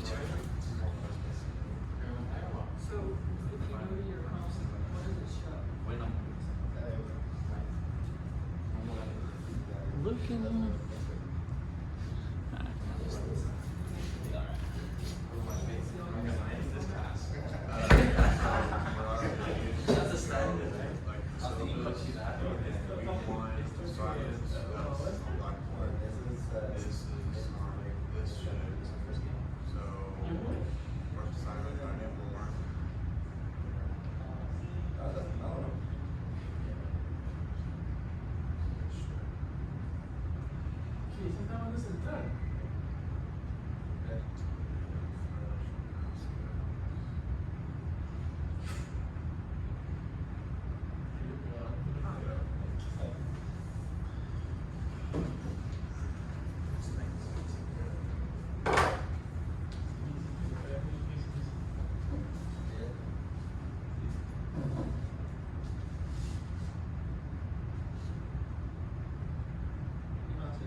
Let's see what happens. I think today both of them. Oh, I'm looking for a partner for what's anybody here. I was like, oh, okay. We go to the school. No, I didn't say anything. You didn't say anything. You did. This guy. No, you told me that we were partners. Hell no. So this guy is my leg. No, I didn't say. I'm just looking for a set of apologies, and he says, what are you talking about? I'm looking for one. I didn't say anything. I'm looking for one.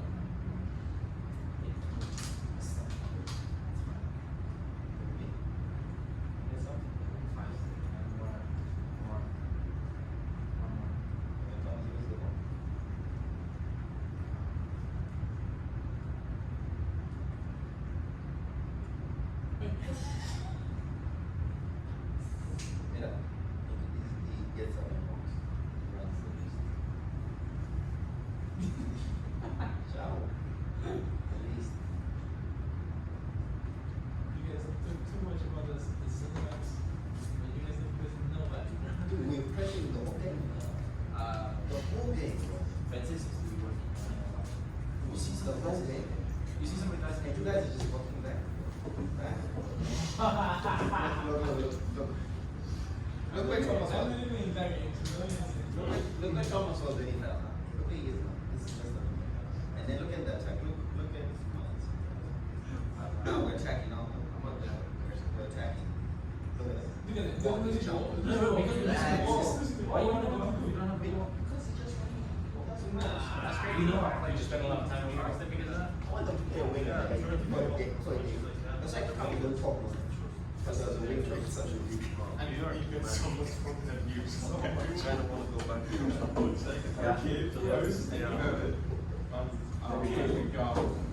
on Sunday after the car. I remember you. 95% wherever town you just said my brothers-in-laws live because they're just 10, 15 minutes away from New York City.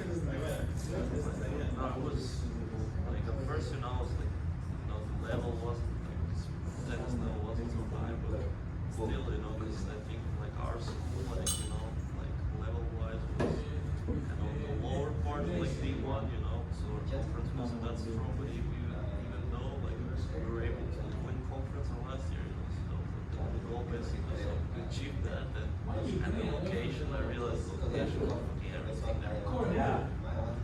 You guys are near how close to the beach?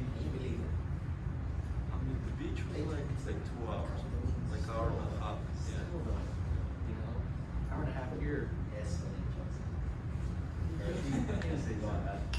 That's cool. What a cool undergrad experience.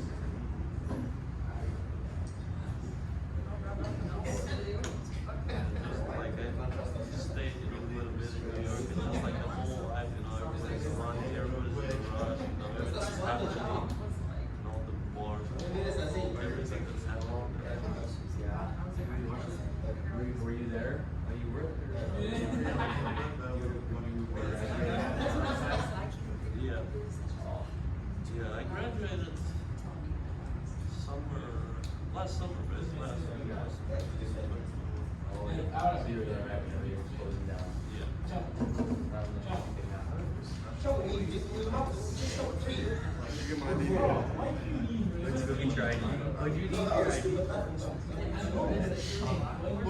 That's already said. I'm with you though. I could just like You know, but I wouldn't have to just have it because safety issue. yeah, she's leaving. I don't know. Like, run home real quick. She's such a trooper for night shifts like that. She's an animal. But she's actually just kind of got me fun of because she lied and said cheer camp was a week earlier than it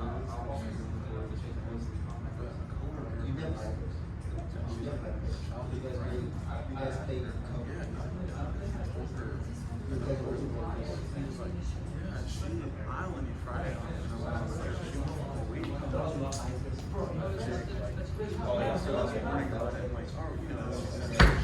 Yeah. So she asked her in a certain way and like played her like she was like, and then she kind of after you work overnight, you know. She played herself. That's okay.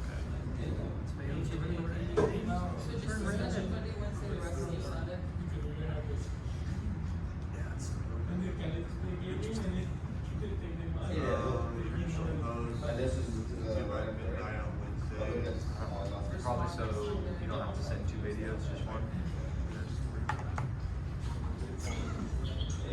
So they're still up there.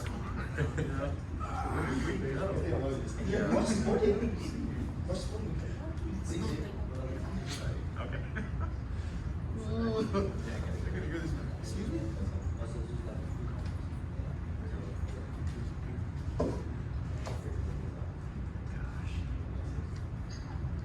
Big old Mr. Willie. John. Said it was actually yesterday. Looking forward to it back in around this year. Mr. Willie, you're in Wyoming all right.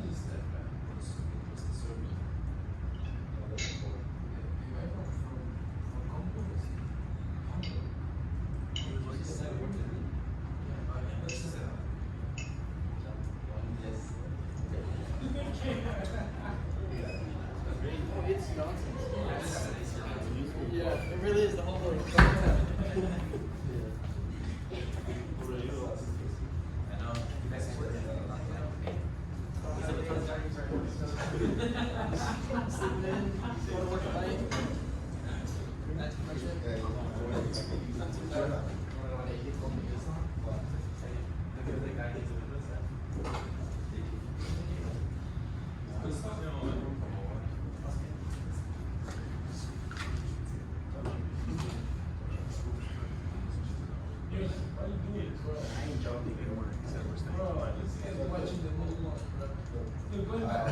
Remember the hour you were talking about?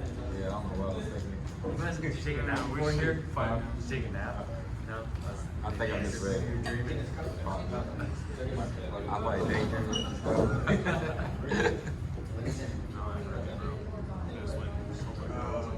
All right, so top of the hour here. Not top of the hour, quarter of the hour. So, couple things. Clear your phones off the desk now again, please. So I was talking to Jonathan at the break. We have a podcast that we do weekly called Faith in Economics. Lots of different topics. I'm going to give you one of those since you asked about it.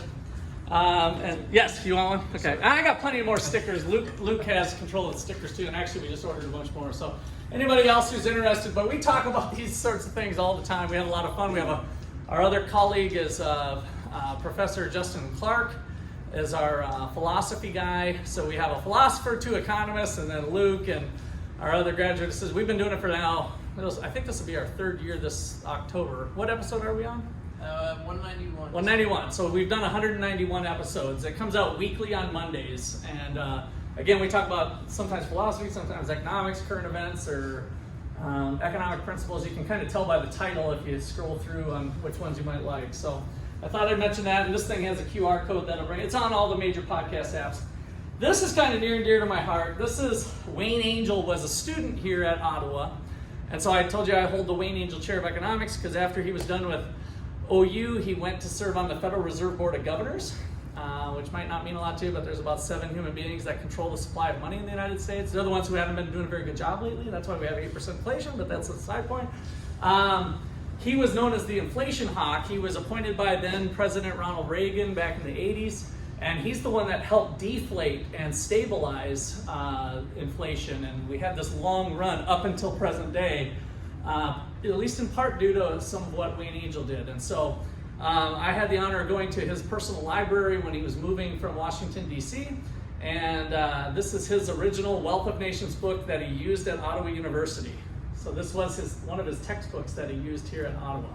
So I'll just hold that up here. It's kind of fun to look at the old pages, and his little notations and stuff are on there. You could find the butcher, the brewer, the baker quote is in there. Can't remember. I think I marked that at some point. Okay, any questions before we get started? Okay, so each week we're going to have a quiz, and we're going to have one right now to see how much you've been paying attention. So part of your in-class points, if you could pull out a piece of paper, you can borrow one. I grabbed a notebook knowing that some of you don't have it, so I'll pass this around. Those of you online,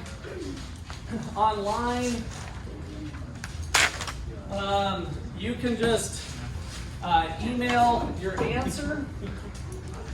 And so I'm going to write the question. I'm going to attempt to write it. I don't think I can.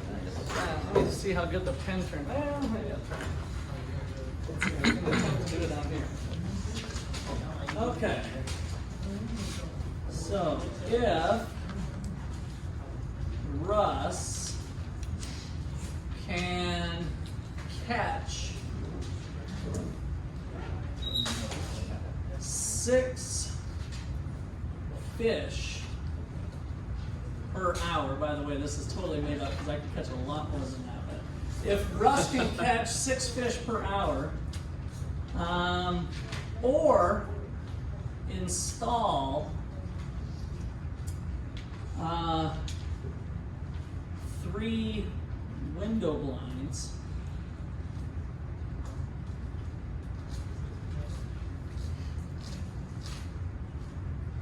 on a day, or on a shift, or 3 fish and 6 window blinds.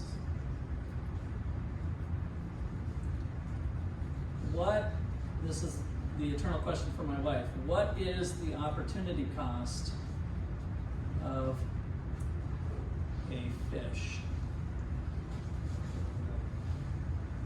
So it's very similar to the example we went out. Let me get this thing. So I wrote it in this marker, hoping that you guys online can see that a little better. If Russ can catch 6 fish per hour or install 3 window blinds, and I said that wrong. 6 fish and install, so I can do both of them at the same time, or 3 fish and 6 windows. So it's basically set up very similar to our coconuts and fish. What is the opportunity cost of 1 fish? Can you read that question again? If Russ can catch 6 fish and install 3 window blinds, or another possibility is 3 fish and 6 window blinds, what's the opportunity cost of 1 fish? Did you say per hour? Yes, in a given hour. In a given hour, I can catch 6 fish and 3 window blinds, or 3 fish and 6 window blinds.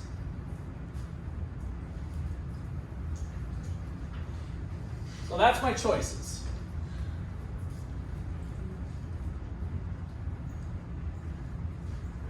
In a given time period, maybe I should have said a day. I was just making this up off the top of my head. So the time frame is irrelevant, Caleb, just so you know. I could say per day, or I could say per 4 hours or 1 hour. But the main thing is 6 fish and 3 window blinds, or 3 fish and 6 window blinds. What's the opportunity cost of 1 fish?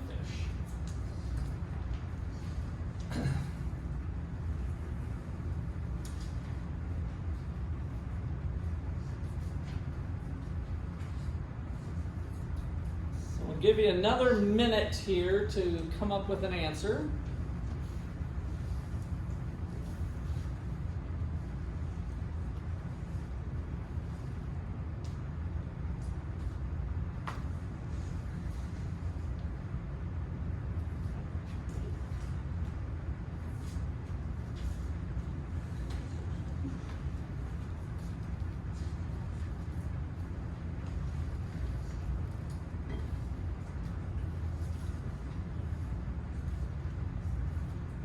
Another 30 seconds and I'm going to collect the papers, so make sure your first name, last name's on them.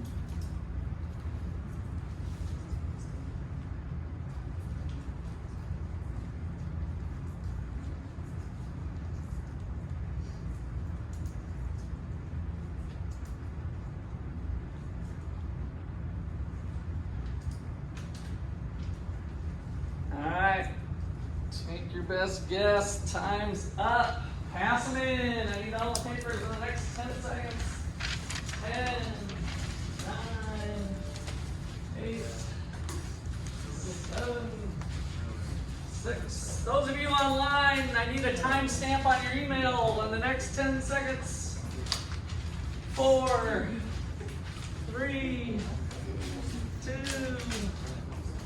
1, 1/2, 1/3. You get everybody's? All right, you guys all email? All right. So, what'd you guys get for an answer here? There's 2 different answers, man.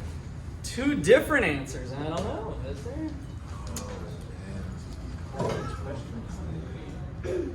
Let's see here. So, where's my eraser? Help.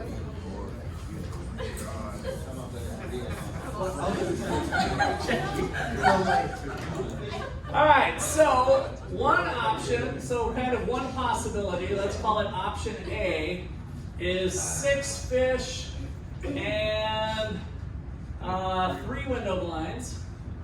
Or option B is just the opposite, 3 fish and 6 window blinds. So if I want a fish, what does it cost me? So what's the trade-off here? I can gain 3 fish, but what does it cost me? 3 window blinds. So 3 fish is equal to 3 window blinds, but I don't want the opportunity cost of 3. I want the opportunity cost of 1.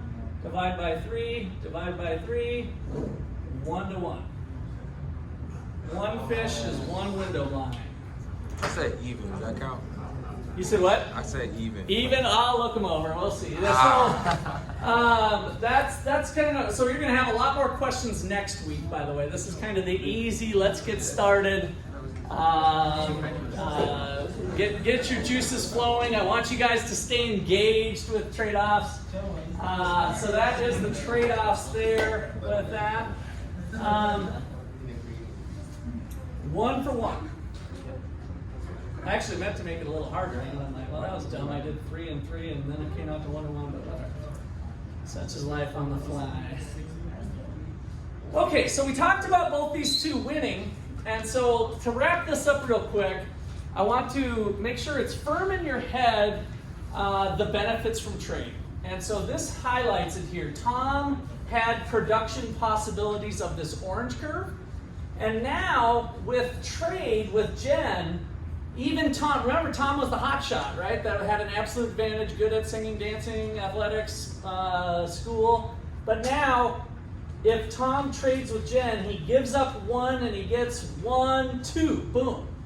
So all of Tom's consumption possibilities now lie outside of what the hot shot could do himself, right? So as long as Tom engages in trade, he'll be made better off. Same thing happens with Jen. Jen's over here. If she wanted a coconut, she had to give up 1, 2, 3 to get 1, but now she gives up 1, 2, boom. Her consumption possibilities are now outside of anything she could do by herself. By specializing in what you're good at and trading for things that you're not as good at. That is the essence of the gains from trade. Okay, questions or comments there? Yeah. So this looks inequitable because Jen still has less than Tom, but both have more means of trade, even though they don't both end up with the same total cost of results. Yeah, it's important to distinguish the difference between equity and efficiency. So equity, the idea of equity is something fair. And we're like, oh, that's not fair. You did this for me or you did this for me. And efficiency is the idea that nothing's been wasted, right? And so in regard to this model, when we're on the outside, and I think I've got, no I don't. When we are producing, this is actually slightly different than the one I gave you guys before I switched to this one. When we are here, we are being efficient, right? And so it speaks to nothing about who's got more fish and who's got more coconuts, right? So the distribution of the goods could be different from that regard. But what we do know is that each person is better off by engaging in trade compared to not engaging in trade. And so that is important to keep that distinction. We might also say, suppose we do 2.5 fish for every coconut. Who's better off when we move from 2 to 2.5? Who's made better off? Tom's made better off with 2.5. So if we take the status quo as what's better, 2 or 2.5, that would be better for 2.5 would be better for Tom than it would be for Jen. But starting with no trade, they're both made better off, no matter where we are on the spectrum. And it could go the opposite direction. We could be talking about 1/2 fish for a coconut would make Jen relatively better off compared to the 2 fish per coconut, right? But what we have established is there's a market. There's a market for voluntary exchange, and as long as that price is somewhere between 1 fish and 3 fish, both parties gain. Okay, anything else? All right, so Tom and Jen on the island, that's all fun and games. How does this materialize today? Well, the same thing goes on in our whole market economy. So as you can see, I had this intentionally be our little island of the United States, minus Alaska and Hawaii. But how does that concept manifest itself in an island of 330, how many people we got? Billion, million, zillion, 300,000? How many people are on our little island, roughly? I think it's 330 million, right? 330 million people in the United States. Over in China, does anybody know what China's population is roughly? It's usually kind of startling sometimes to people. No, a little high. But you're right in the bills. Like I don't know exactly what it is today, 1.2 or 1.3. So India and China are 4 times the population of the United States. So the United States is the world's largest economy, and you've heard maybe, if China in terms of gross domestic product, the volume of trade, one of the reasons that it could be possible China could take over in terms of being the largest gross domestic product, the largest volume of business going on, so to speak, is just because they're 4 times the resources in terms of labor, right?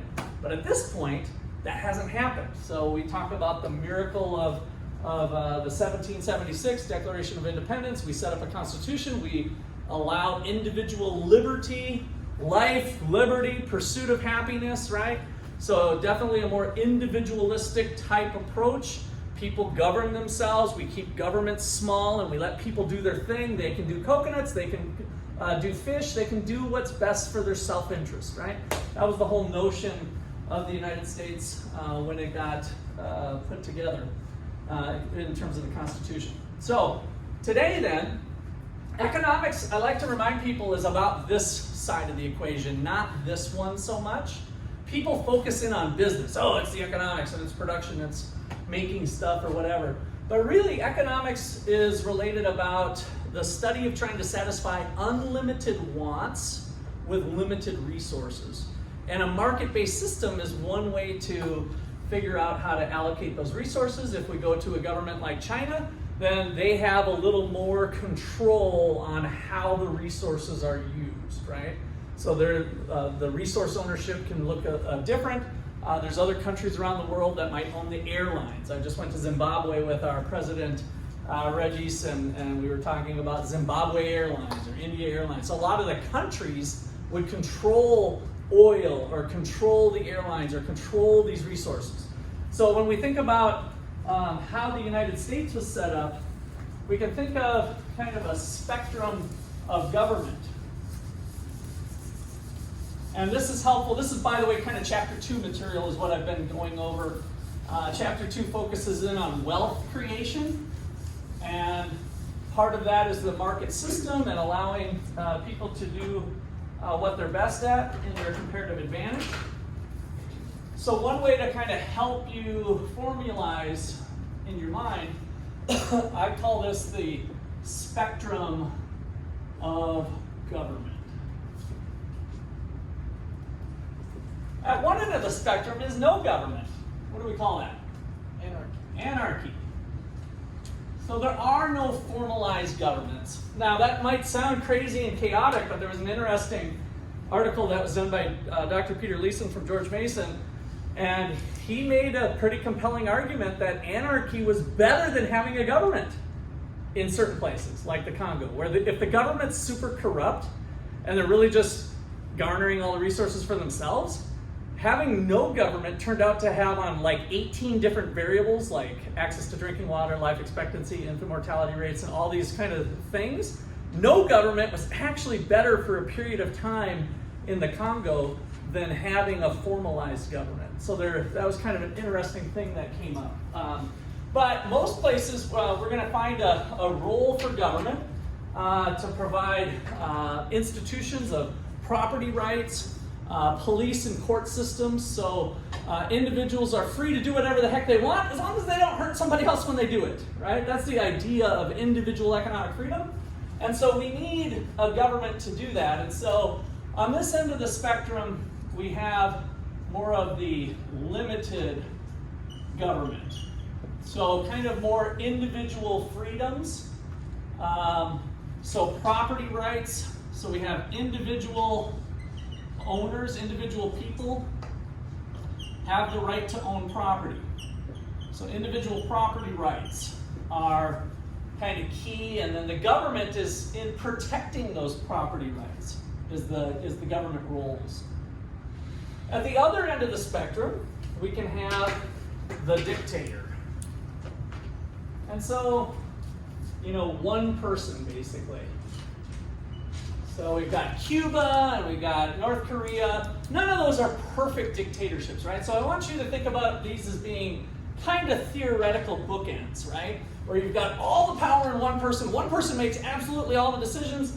And then you got over here, nobody has any direct ownership or role in that way of running things formally. So one person over here, this is the dictator. And so obviously we have all full power on that side of the spectrum. And so then as we move this direction, we have, bigger governments where it's multiple people. And when we're measuring government, one way to do it is to look at the government spending as a fraction of the whole economy. And so that's one measure that we use to look at that. But the government plays a bigger role in what you can and can't do and how you behave. It might be more proactive instead of the negative type of law over here where it says, don't do this, don't murder. We go back to the 10 Commandments or something. Like, don't kill people, don't hurt people, all that stuff. Don't do this, don't do this. But over here, we might get a government doing more like, do this. You need to recycle, right? You're going to get fined or jailed if you don't recycle. That's being more positive and saying, don't do this. They're being a little bit more invasive into what your choices are by restricting your choices. Maybe for good reasons. I'm not saying that, but that's just the general direction of what we mean by bigger government or a bigger role. So this could be bigger taxes, bigger spending, maybe free education. We can have all sorts of discussions. I just want to be able to frame this for you that it's really a spectrum, that it's not either or, and then there's always trade-offs. So on the spectrum then, We might have the United States. Somewhere over here, we get into our socialist friends in France or something. As we move this direction, we might get more towards China and other places. So somewhere on the spectrum, you can just kind of think about it that way.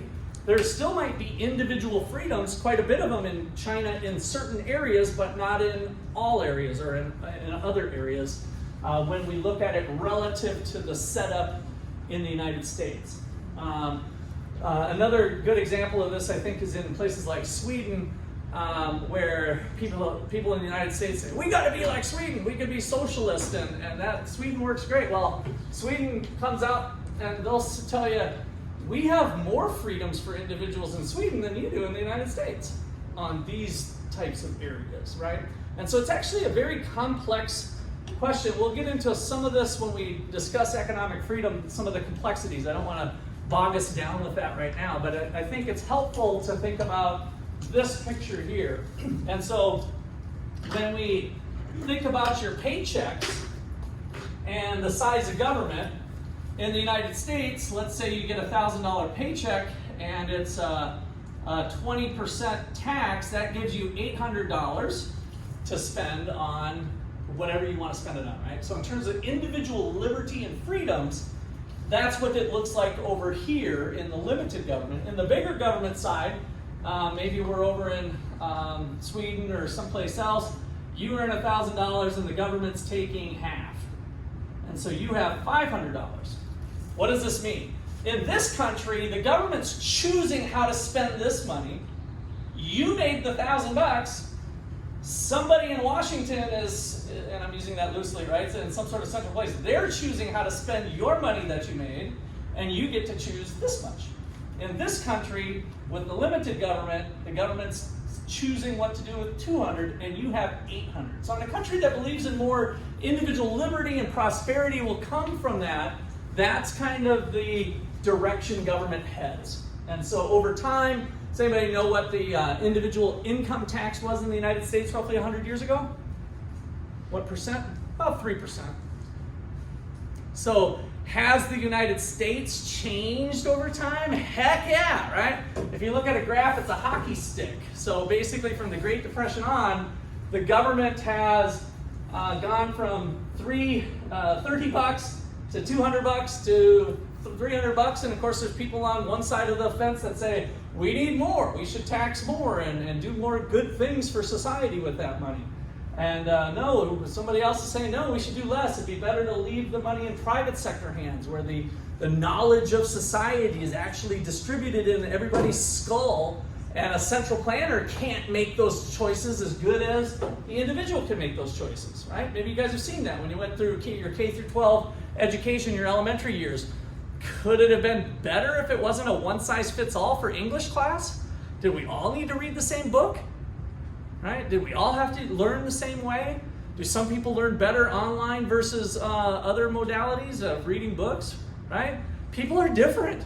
And so maybe the one-size-fits-all isn't the way to do it, and we should have a little more individual liberty in the education space, right? And that would be moving this direction compared to this direction, right? So just kind of think about the spectrum of government and how that implies with, or how that works with some of the policies and behaviors and how governments around the world can be set up. Any questions or comments there? All right. So let's see. That is a glimpse today. I don't even know if I quite finished this off. And let me do a couple things here. So land. What were the other ones? Resources. Land. Capital. Labor. Entrepreneurship. You can't really see them here, but all of the resources in society are owned by people. So the resources are over here, and we have to figure out what to do with them. We might set up a system where it's more collective, where we share the expenses of things, or we might leave it more to the individual, right? And so that is the ownership of resources. Now we might think, oh, but wait, corporations can own stuff. Yes, but who owns the corporations? People. So everything boils down to human beings, and so this is where economics live. And now we have to think of the type of economic system we want to have to best move things around. So that's where we're going to set up next here is kind of the market system and value creation. This is the one I had open before. Okay, so land, labor, capital, entrepreneurship. I like to think of these when I say we have to make decisions is what if we froze time like right now, freezing time on a given day, we can think of there being a stock of resources, right? And so then now what do? How do we set it up? Should we have somebody figure it out for us or let individuals do it? So it's important to think about stock and flow variables. And in this class, as we move through, we might think about balance sheets items and income statements or profit and loss statements. And so we don't have you come into this class perfectly knowing it, but you better know it pretty good going into this class, finance and accounting, right? To have a better idea of that. So economics is usually the first class you hit. Has anybody had the MBA accounting class already? Okay. MBA finance class. Once in a while people take them out of order. So you two have had the MBA finance? Yeah. So most of the time this is kind of your entry into it. So I don't get as detailed as some of those classes get. So hopefully that'll help you as you go into those classes to have some of this down. So how does the stock of machines change over time? Well, it's the interaction of stock variables and flow variables. So over the course of the year, we have 100 computers. Our company now could purchase 50 computers, which would raise the bucket level by 50 from 100 to 150. You with me? So the purchases of computers over time, this year, 50 was a flow variable, which we call investment. So the company had invested in 50 computers, which added to the stock of computers up to 150. But some of those machines were trashed, and so we have depreciation and depletion and other things. Some of them were garbage, obsolescence or otherwise, and so we got rid of 20 of them. So we started with 100, we bought 50 more machines, but then we got rid of 20, which leaves our bucket level at 130. So when we think in terms of accounting class, which again, thank God we're not getting into accounting class, I'm going to let other professors handle that, but which one's the balance sheet? Which one's the income statement in terms of my analogy here of buying computers over the course of the year versus your stock of computers at a given point in time? Which one's the balance sheet? Your stock. The stock, right? So at a given point in time, like it's usually December 31st, the end of the year, if we're doing kind of calendar year for taxes, we're going to take an inventory of all of our computers. We have now 130 computers because we bought 50, we got rid of 20, we started with 100. So compared from 2021 to 2022, we now have 130 computers. Each computer is worth $1,000, so we have $130,000 of value in computers. You with me? So that's kind of the balance sheet. In terms of calculating wealth, this chapter talks about wealth creation. What is a simple equation for the wealth, how wealthy you are? If you want to become a millionaire, what does your equation look like? If you want to be a millionaire. So what is the wealth equation? Wealth is equal to kind of a simple formula. What would you do? Assets minus liabilities. Assets minus liabilities. That's what our balance sheet does, right? And so for my class, and for I also teach personal finance here, I like to think of it as the dollar value of what you own minus the dollar value of what you owe. That's your liabilities. So in accounting speak, we have assets minus liabilities. But I have 130 computers. Each computer is worth $1,000 market value, and so the dollar value of my computers for my business is $130,000. And then I might have some real estate, I might have some other equipment and other things, right? And we look at how the balance sheet looks. Or if you're an individual, I own a house. The house is worth $200,000. I have a $150,000 loan on it, so I have $50,000 to the good with my house. I also have a car.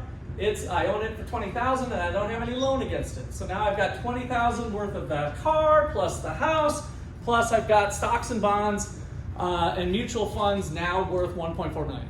So $1.4 million plus the $50,000 in the house plus the $20,000 in the car. All of a sudden I'm a millionaire, right? After adding up all of my personal assets, the dollar value of what I own. All right, so that is the bucket. How do I increase my wealth? How do I increase my personal wealth? Let's stick with personal finance for a second. What you invest. What you invest in, right? And where do you get the money to invest? You can steal it or work, right? Get a job. So now you're making $70,000 a year. Is it possible to spend all 70 on beer, pizza, chicken wings, and a vacation? Yeah. Do people do that? Yeah. That means you didn't put any towards stocks and bonds and wealth, right? So you pooped out the beer, chicken wings, and pizza, right? So that didn't have anything here. The vacation gave you some nice memories, but did it help with your personal wealth in terms of financial wealth? No. You loved the memories, you had a great time, blah, blah, blah. But it didn't help the bottom line. Now, instead of with your $70,000, you take $20,000 and invest it in some mutual funds, and you live off the $50,000, right? So now you still had a vacation, you still had some beer and chicken wings and all that stuff, but now you have an asset that's worth $20,000, and you just made yourself a little wealthier, right? So how does the nation create wealth? Well, let's get back to your job. Why did the person hire you? Why did your boss hire you? You have a skill set. You had a skill set, right? And in terms of the production process, you did something, right? I always feel funny when people are like, oh, my job's not that important. I'm like, well, somebody thought it was important. They paid you $10 an hour, or $12 an hour, or $20 an hour, and it was a voluntary exchange. You chose to work for them, they chose to hire you, right?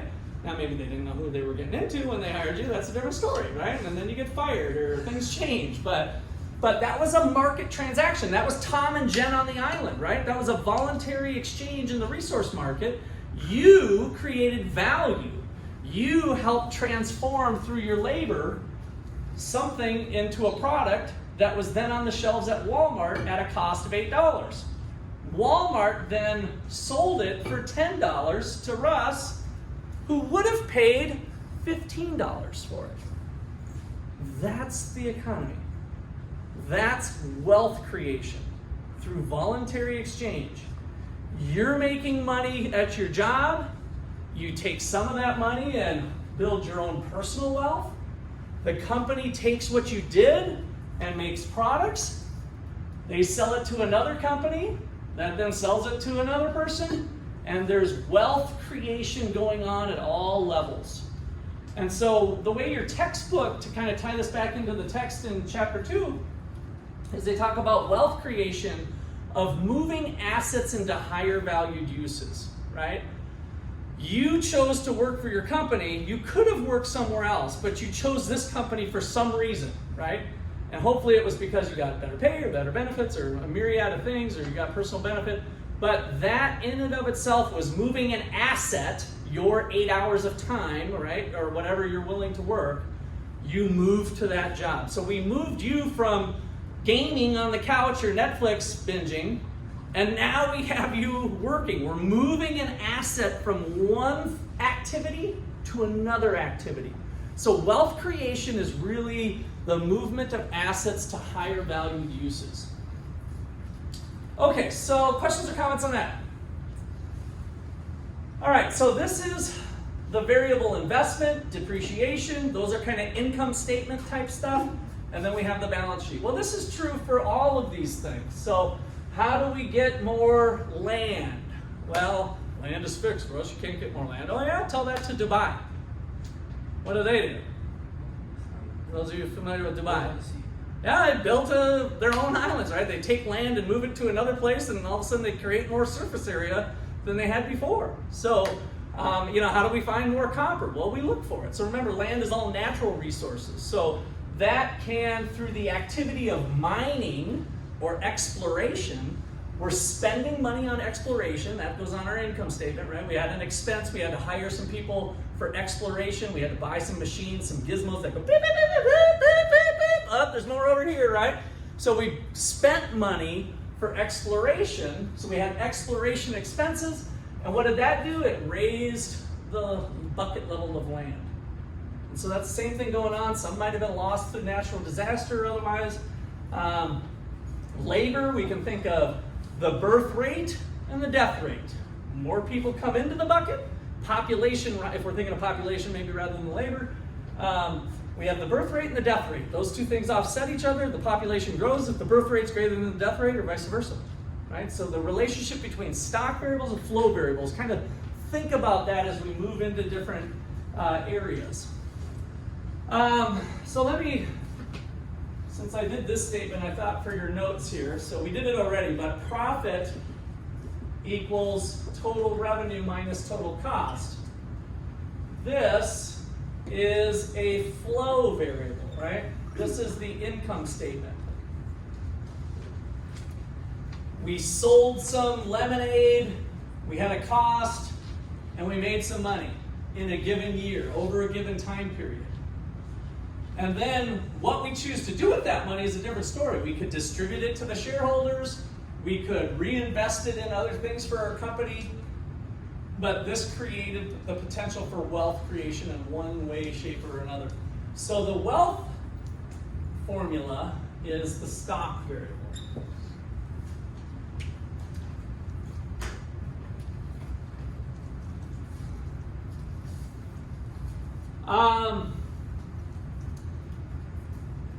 If I told you I make $175,000, would you say I'm rich or poor? Rich. Rich, 175,000. Not doing too bad. 175, good for you guys online. Okay. So nobody got the right answer, so we got to work on it. Huh? Depends on how much you spend. Okay, now that would just be determined on wealth, but I'm just saying my income is $175,000. A year. What'd you just say? I said a year. A year, question mark. You guys all implicitly thought I was talking per year. I really was saying I've made $175,000 over the last 10 years. Am I poor or rich? You're poor, right? So I just went from rich to poor, just like that. Better yet, let's go to the end on a positive. No, I make $175,000 per month. Now all of a sudden, whoop, that makes we start dreaming a little bit bigger, right? So here's the thing with flow variables. They have absolutely no meaning unless there's a time frame associated with it. If you know that the income is $175,000, it's meaningless. Income, the variable income of $175,000 is meaningless unless you add on per 10 years, per 1 year, per month. It has to have a time frame associated with it to have meaning. Now on the flip side, if I tell you I have $175,000 in my checking account right now, and I'm going to take the class out to Kansas City and we're not coming back until it's all spent, are we going to have a good time? Today, after class, $175,000 in my checking account. Are we going to have a good time if I say we're not coming back to Ottawa until it's all gone? That sounded kind of fun. I don't even know if we could do it. That'd be pretty tough to spend $175,000 in one night. I mean, sort of, we can hand it out. Just think what we could do for the homeless people or people on the streets. You know, they're used to getting $1 or $2 or $5. And here's $1,000. You can go check into a hotel or something. Anyway, we can have a lot of fun in different ways, whether we gave it away or whether we spent it on ourselves. So the variable checking account balance is a stock variable. And it has meaning at a point in time. Right now, if I told you the checking account balance is $175,000, that has meaning right away at a point in time. Okay, so that's the stock flow concept. All right, so the amazing transformation that happens each and every day is these resources that we, for the most part, don't really care about. We just care about their ability to create this stuff. So we got the market for final goods and services that is coming about from these basic resources. And so the question is, what are we going to make, how are we going to do it, and who's going to get it? Those are the three basic questions that every economy must answer, whether they're on this side of the spectrum or this side of the spectrum. Those questions need to be addressed. We could put more control of those questions with fewer people, which is kind of this bigger government way, or we can put those answers to those questions in a bunch of different people, which would be moving this direction on the spectrum. All right, so that is the production process. Has nothing to do with money. It's very much an engineering concept, right? Of how do we make this happen? All right, so here's our picture we had before with our specialization, and here's the market system in a nutshell. So we have households and businesses engaged in trade in two primary markets. The one that we're so familiar with is Walmart up here, right? The goods market, or the final goods and services markets. So what are we doing? We're spending our money at Walmart, and they're providing the mug, right? So that's the trade that's going on in the goods market. Where did that money come from? The resource market, or the factor market. Factors of production is another thing that we'll use interchangeably. Remember, the households own the land, labor, capital, and entrepreneurship. They are then able to sell it or rent it or let businesses use it if they want to, if they pay for it. Again, all voluntary exchange in the resource market, and then they pay them in the form of wages, rents, interest, profits. And so all of the income of the nation, the income of the community, is generated through the sale of the resources.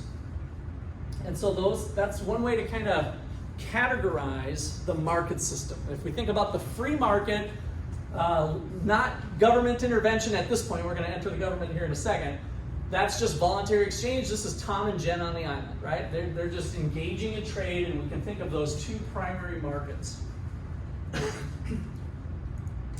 All right, enter government. So where does the government get its money?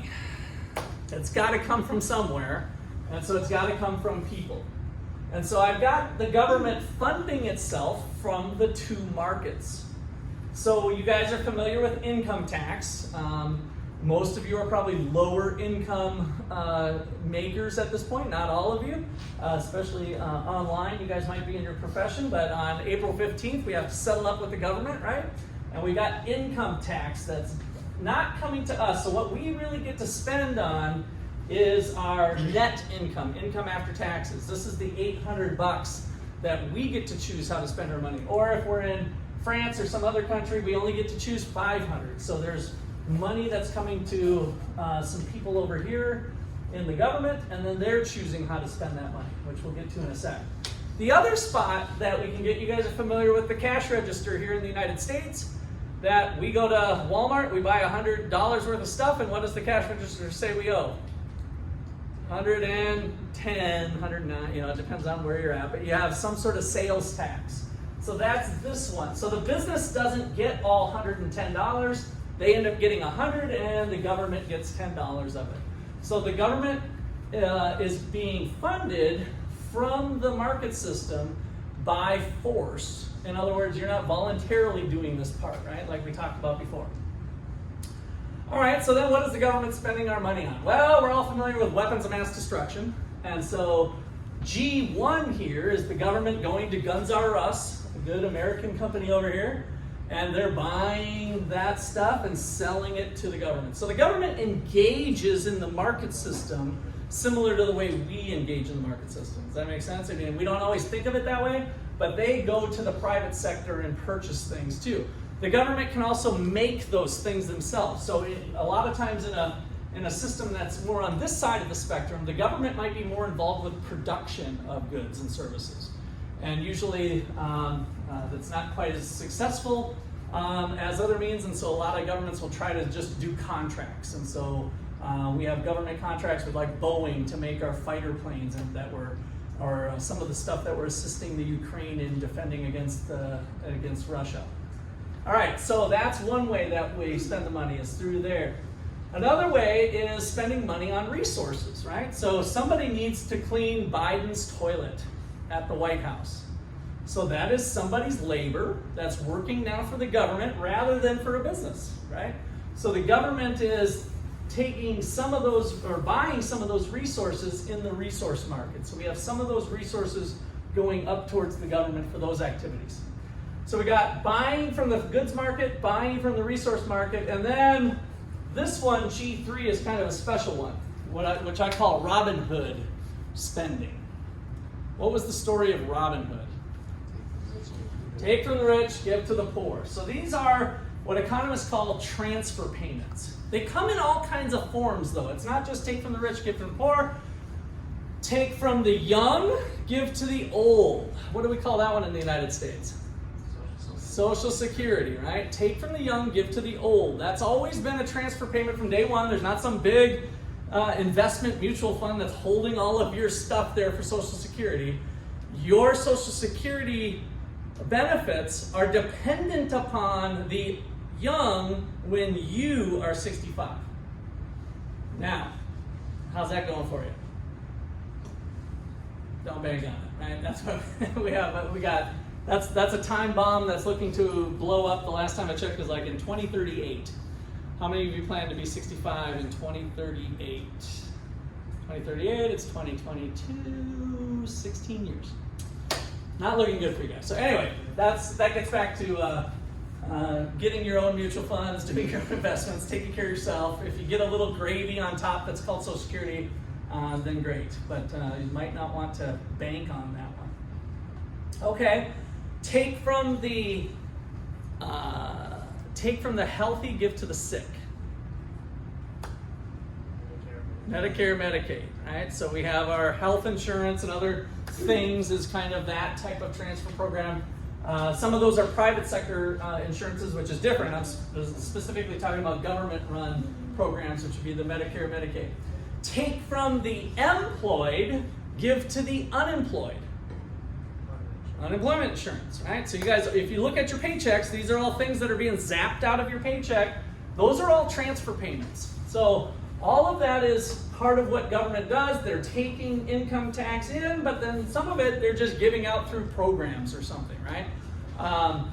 So how much of if you were paying $100 in federal income tax, how much of it do you think is transfer payments, Robin Hood stuff, versus roads and bridges and internet and weapons of mass destruction and national defense and education and all of that stuff? What do you think out of $100, what would you guess? I'm going to come around the room and point at you guys. You guys be ready online too. I want your answers. So my question is, what fraction is transfer payments? So all I want you to do is to give me a percent. Is it 3%?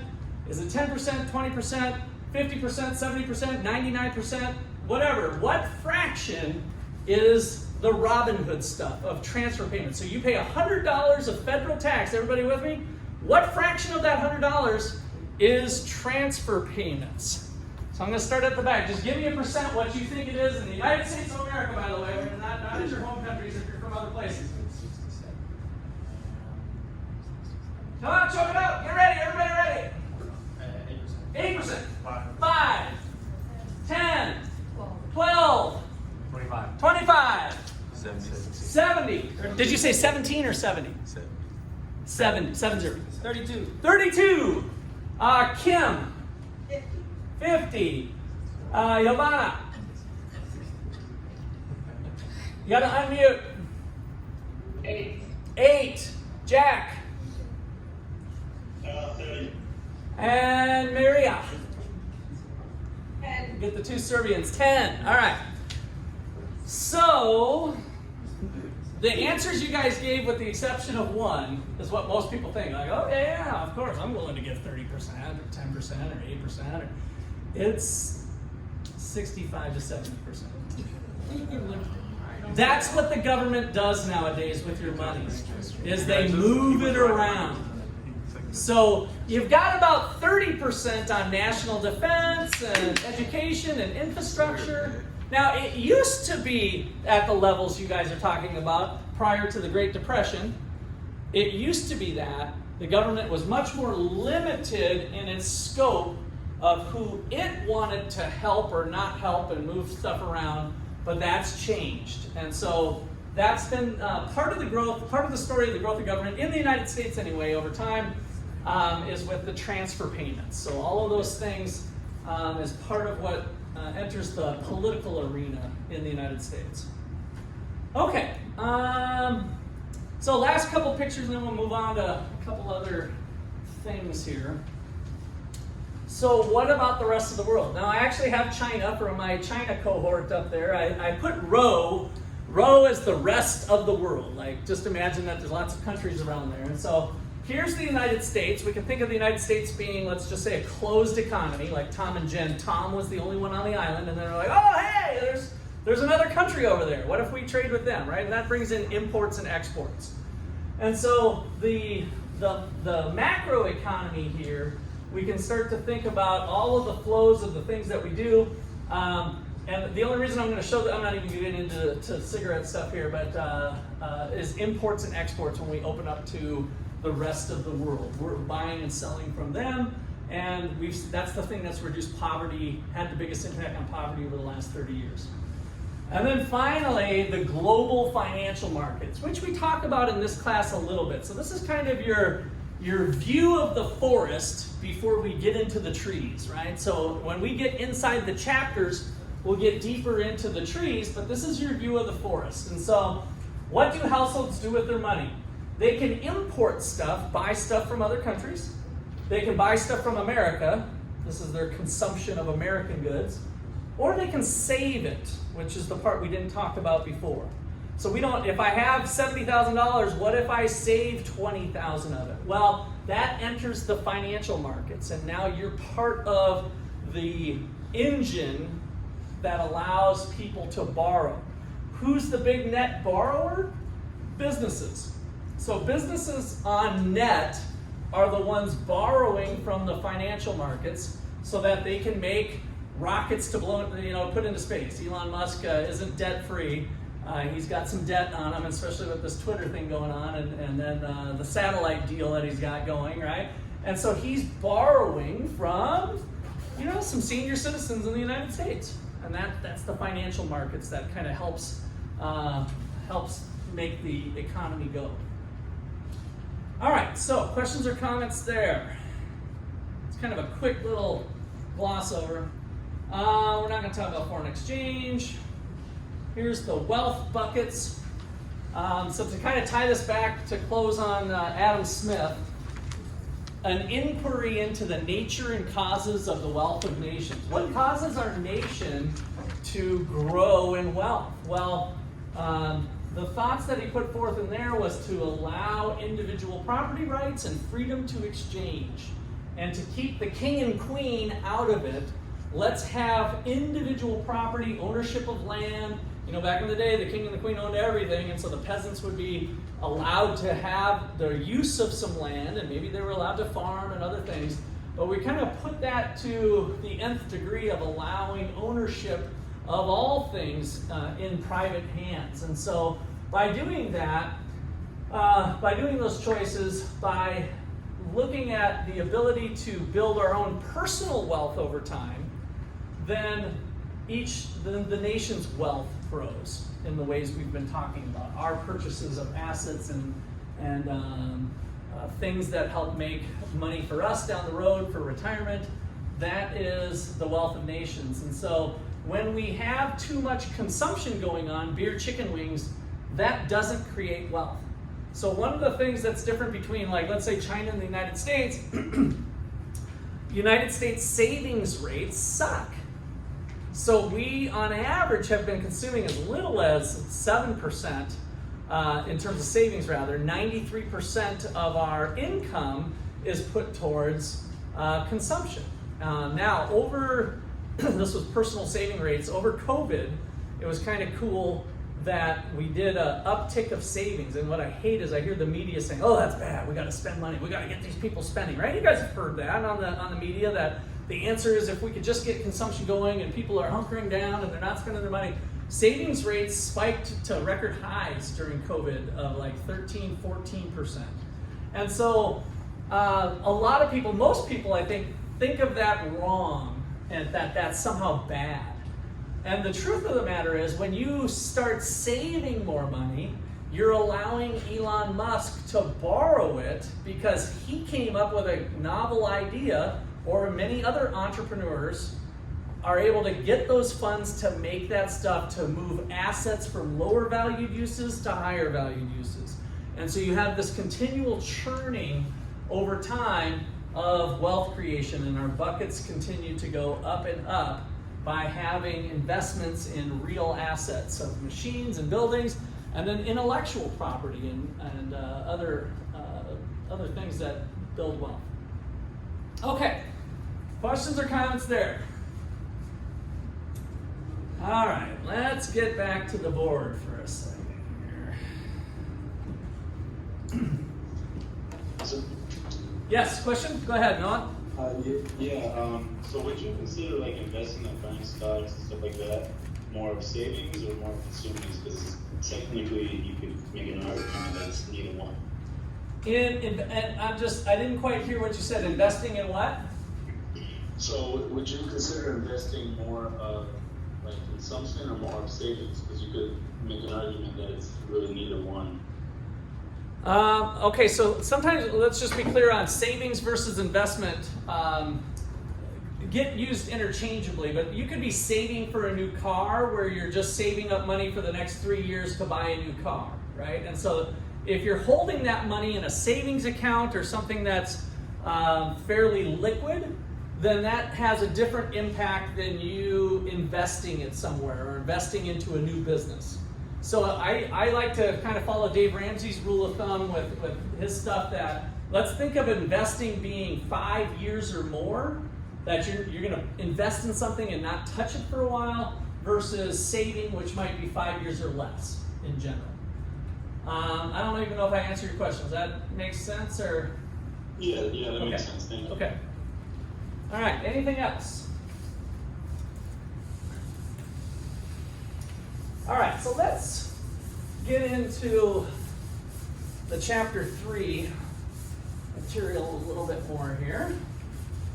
And we start off in chapter 3 looking at different types of cost. And so we have the cost equation here. Profits equal total revenue minus total cost. So what are different types of cost? So if you're a grocery store, what are some types of costs that you face to sell groceries? I like to use grocery store because everybody from every country goes into a grocery store. One of my favorite things to do, by the way. It was fun going into Zimbabwe here this last time. So, yes? Well, it will be the operational cost to begin with. Okay. And so give me an example of an operational cost from a grocery store. So, like if they are renting how would I say it? Rent a building? Yes. Okay. And then we have electricity, like bills, utilities. Okay. What else? And we can say that again.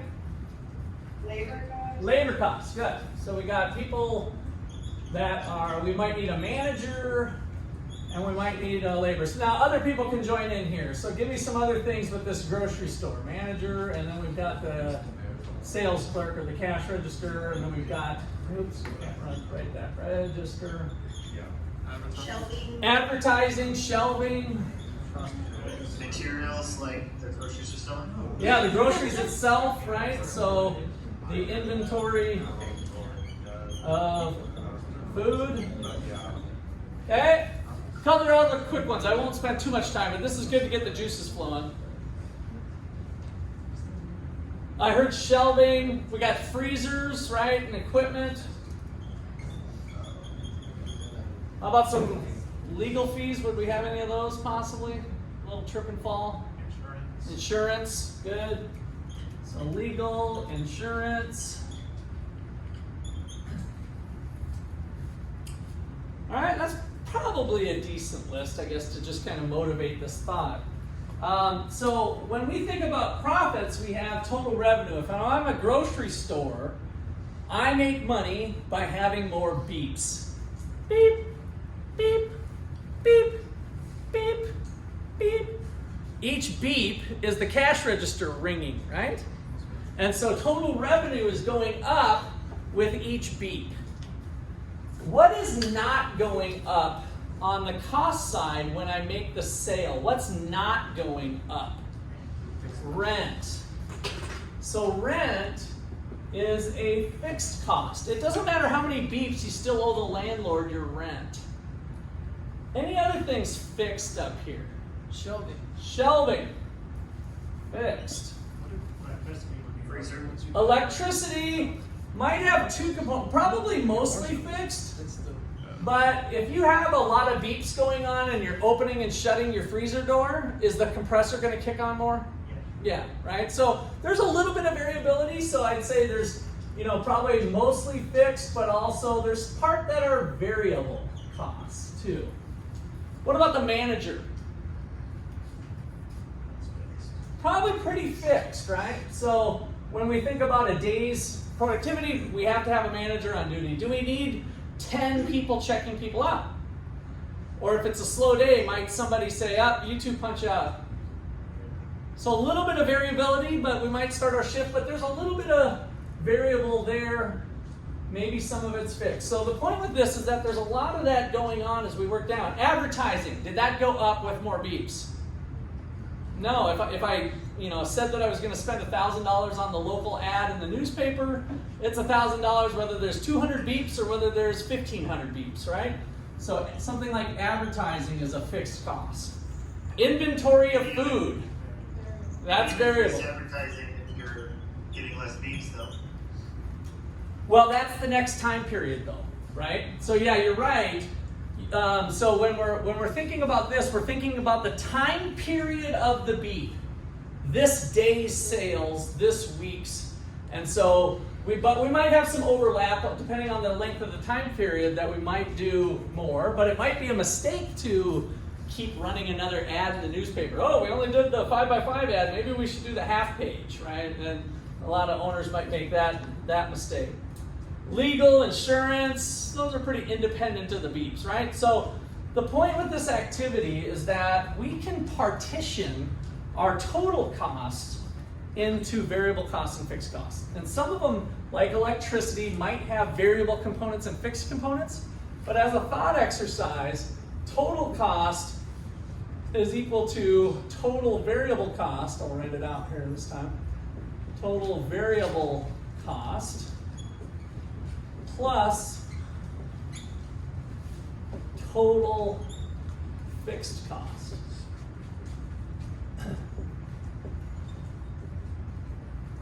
So with shorthand, and this was total cost here, maybe I'll keep consistent here. I don't think we wrote it out the first time anyway. So the total cost, which is a flow variable, so this month, this year, this quarter, whatever it is.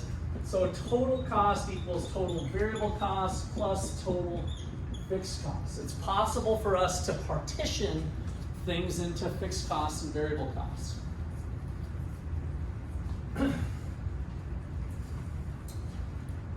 All right. So why is that important? Why is that important to think about fixed cost and variable cost?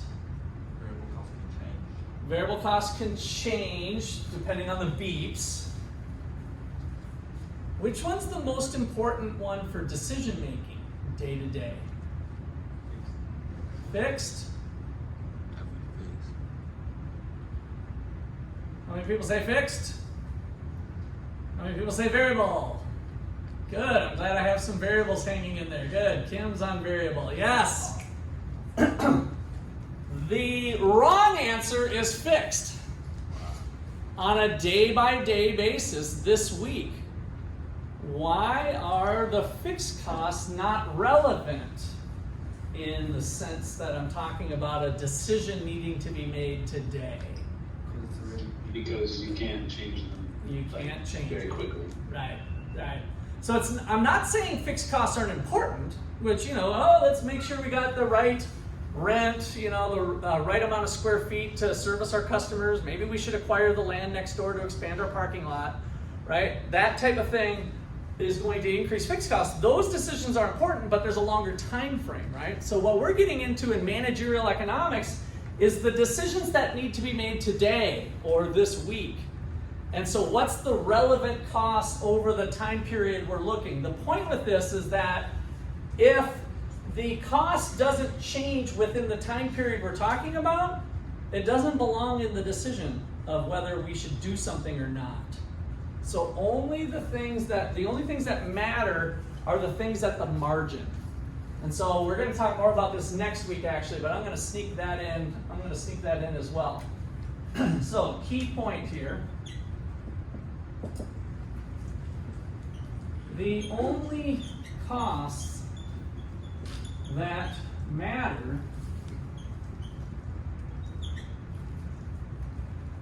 for a decision being made are the ones that can change over the time period in question.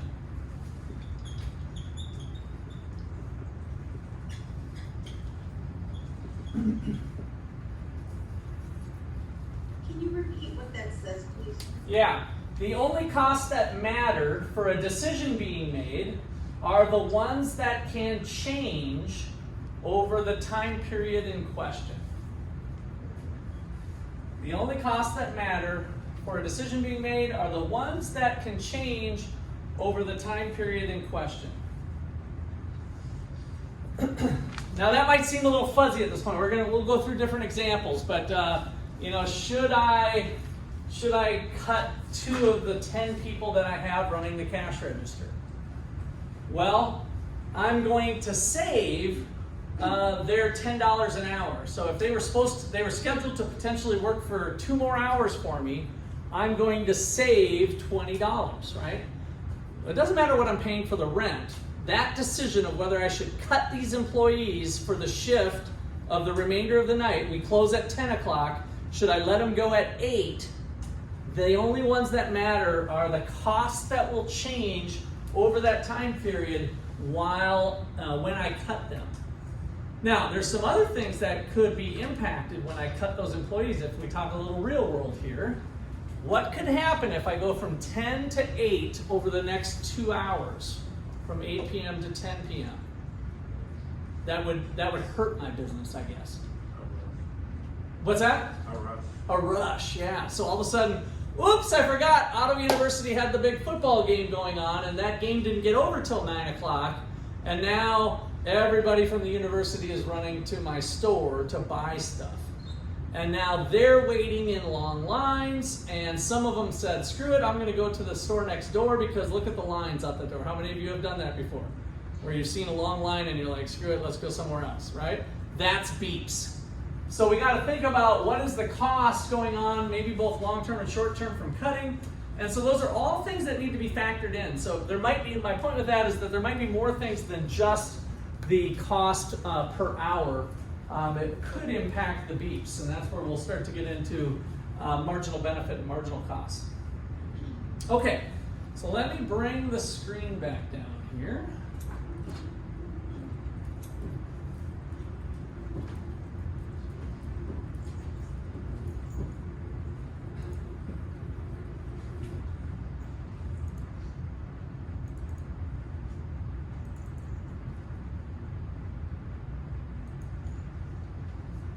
Okay, so this is chapter 3, benefits, cost, and decisions.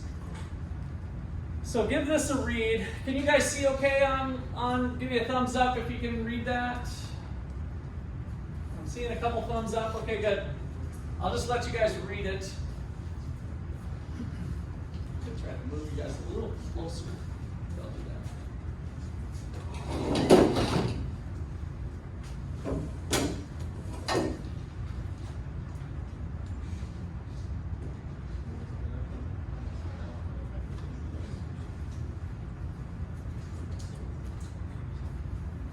Okay, so we switched suppliers. We thought we were doing good. Instead, it increased by $75,000. What do you think maybe happened here? Would you say inflation? This is more short term. Yeah, that would be possible in today's world. Increased shipping costs? Shipping costs, yeah. So that could be a possibility that's not addressed here. So anything else that might have happened? That was kind of unseen. Maybe the other manufacturer requires you to buy like more per order. Okay, good. Yeah, maybe there was something like that. It was cheaper per unit, but we had to buy more units, and now we have to figure out where to warehouse those or something, right? So sometimes at first glance, if we're not thinking about all the marginal benefits and costs, we might overlook some things. And so we want to look at the full cost of it. And so it was the freight cost in this particular example. I like this textbook that you'll see lots of real-world examples. The authors had worked in businesses kind of similar to myself, and so you'll see some applications that are kind of nice. So transportation costs increased to $170,000 in this case, and so they saved on per unit cost, but increased on the shipping. Okay, a little variable cost and fixed cost. So in short, variable costs change as output changes. I gave you the beep example, but that's the amount of output that we're creating. So when we have more beeps, we have more variable costs, and by definition, fixed costs don't vary with output.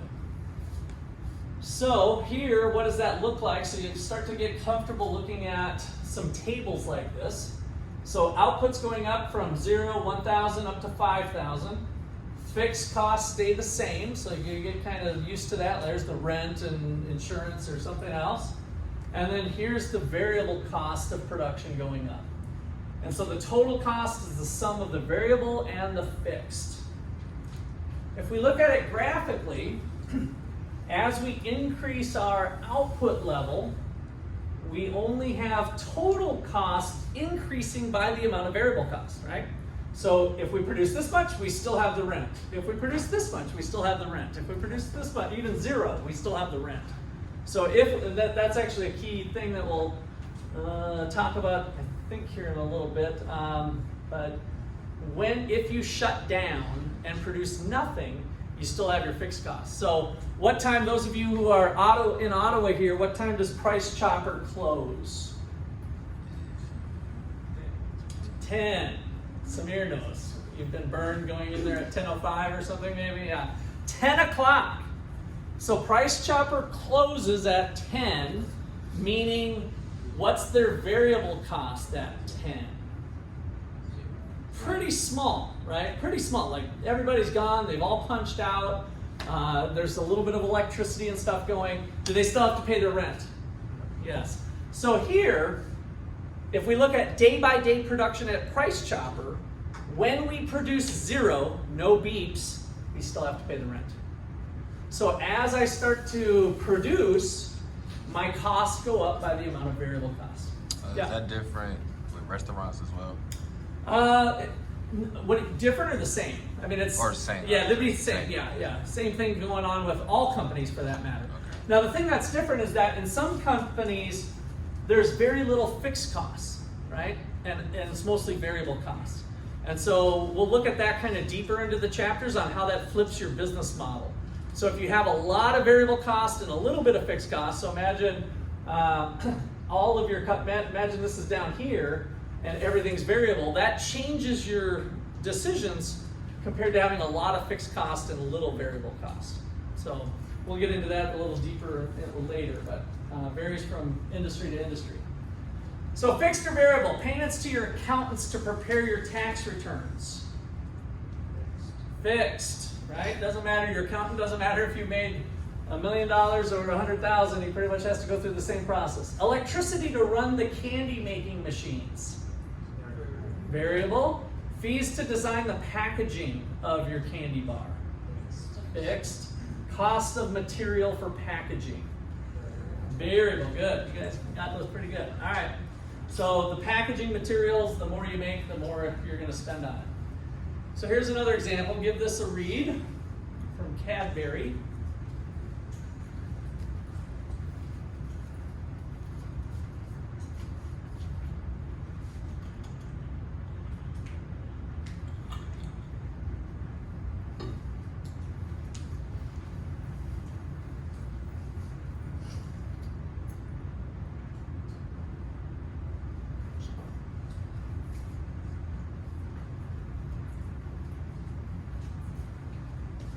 Okay, so the gist of this thing is we had some housing that was sitting empty. It was still on our balance sheet, right? We had $4 million, so that was good. Financially, it was there, but it was sitting empty.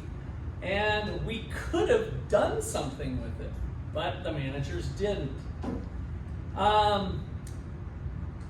What action increased profitability? What was the problem in a sense? What was missing with the old way they were doing it? Well, they had unused capital, and by selling it, they turned that into liquid that could be reinvested in capital that was added up. But what was missing? Why didn't they do it before, I guess, is what I want to kind of tease out. And you're saying the right thing. I just want to kind of drill down a little deeper even on it. What was kind of wrong with their accounting? I hate to pick on Professor Wagner's. They didn't take into account the opportunity cost. So what was missing was this. And so some companies do this. Does the IRS allow you to deduct this as an expense when you prepare your tax returns? The fact that you could have rented it out for $400,000? No, right? So on the official books, and this might be true to the stockholders too, right? The formal reports that need to go out to justify what you guys are doing, that doesn't show up. So this was an internal change that they did by adopting this EVA technique to say, hey, we're going to charge your business division $400,000. So your bonuses and other things that get calculated from profits, we're going to include this opportunity cost in there. And what did it prompt? Well, they're going to change the way they're doing things. And so by including opportunity cost in your decision making, both implicit and explicit, and let me do that distinction here quickly.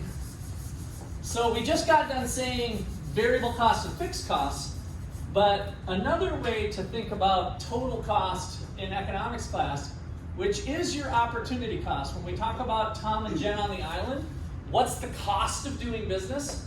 It's your total cost in economics class, which includes not only explicit costs, these are accounting costs.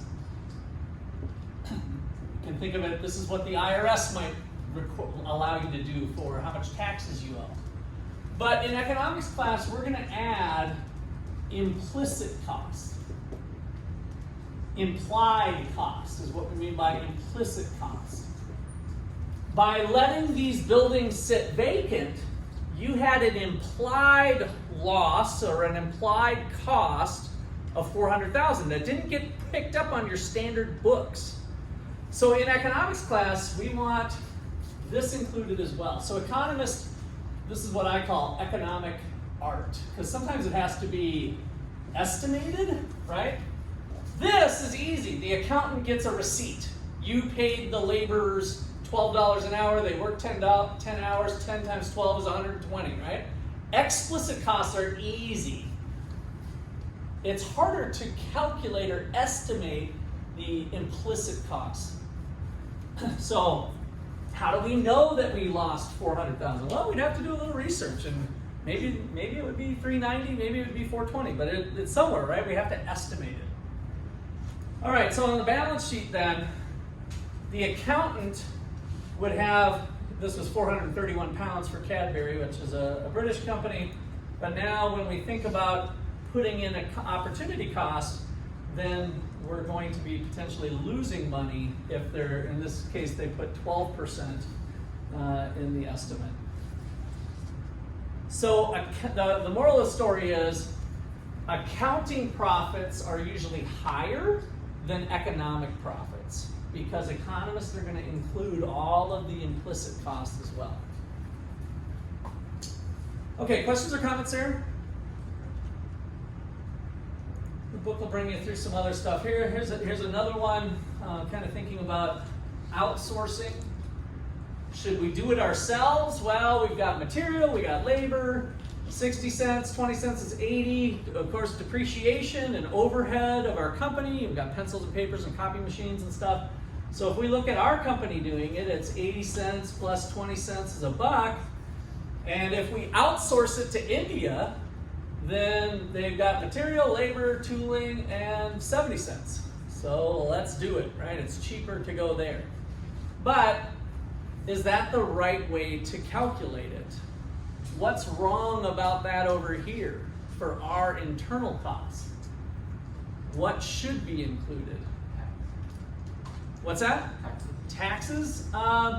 If it would be part of the labor cost, this could have included taxes if it was part of the material or sales tax on materials. Which ones shouldn't be on here? Should or should not? Should not. The depreciation. Depreciation shouldn't be on there. That's just kind of an artificial expense. You already own the stuff anyway, so it's not a variable cost of choosing to internally produce it. And then the overhead would be another one, unless there was any overhead directly attributable to doing it. But they're like, oh, we can do it ourselves, and we've got a copy machine already, right? So you pay copy machine rent. You don't need to buy another copier. Therefore, that particular overhead item doesn't belong over here. So the real decision would be 80 cents versus 70 cents, which might be still to go with outsourcing, but it might not if we would have had the numbers tilted another direction. Okay, so we're going to look over a couple fun things that are borders on psychology in some cases here. We did do a podcast on this just 2 weeks ago, so if you want to check out the hidden cost fallacy, and it's related to sunk cost fallacy is what we called it, that is on that podcast. So ignoring relevant costs when making a decision. So football game. You bought season tickets, and it was $1,000 for 10 games. So each ticket on average cost you how much? 10 games, $1,000, $100 a game, right? And so, should I go to my sister's birthday party? Well, it's going to cost me $100 if I go, right? Because I already bought these tickets. They were $100 a ticket, right? Does that $100 cost belong in the calculus of whether you should go to your sister's birthday party or whether you should go to the football game? No. No. So it doesn't belong there, but as human beings, do we tend to put that in there? Yeah. I'm going to be wasting my money if I don't go to the football game. The proper way to think about it is to say, assuming, let's just say for now, we can't scalp a ticket, that I can go to the football game for free or go to my sister's birthday party, right? And now it's kind of down to a marginal benefit. Which one brings me more benefit, going to the birthday party or going to the football game? Well, our team hasn't won a game yet in 7 games, and so maybe I should go to the birthday party or whatever. What if we can scalp it, then what is the cost of going to the football game? Let's say we can scalp the ticket for $30. What is the cost of going to the football game? That you choose to go to the football game, you could have scalped it for $30. You paid for the season ticket, so as we already established, that was $100 per ticket for the season ticket package. What does it cost you to go to the football game if you could scalp the ticket for $30? $30, right? You're giving up $30. If you go to your sister's birthday party, you could sell the ticket. So effectively, the cost of going to the game is no longer $100. That's sunk. That's gone. It's not recoverable. But you could have gotten $30. So really the true cost of going to the football game is $30 if you could scalp the ticket for $30. That's kind of the hidden cost or sunk cost fallacy. All right, should you fire somebody? So he brings in $2,500 per month in terms of his productivity. His wages are $1,900, and his little office could be rented out for $800. Fire or keep?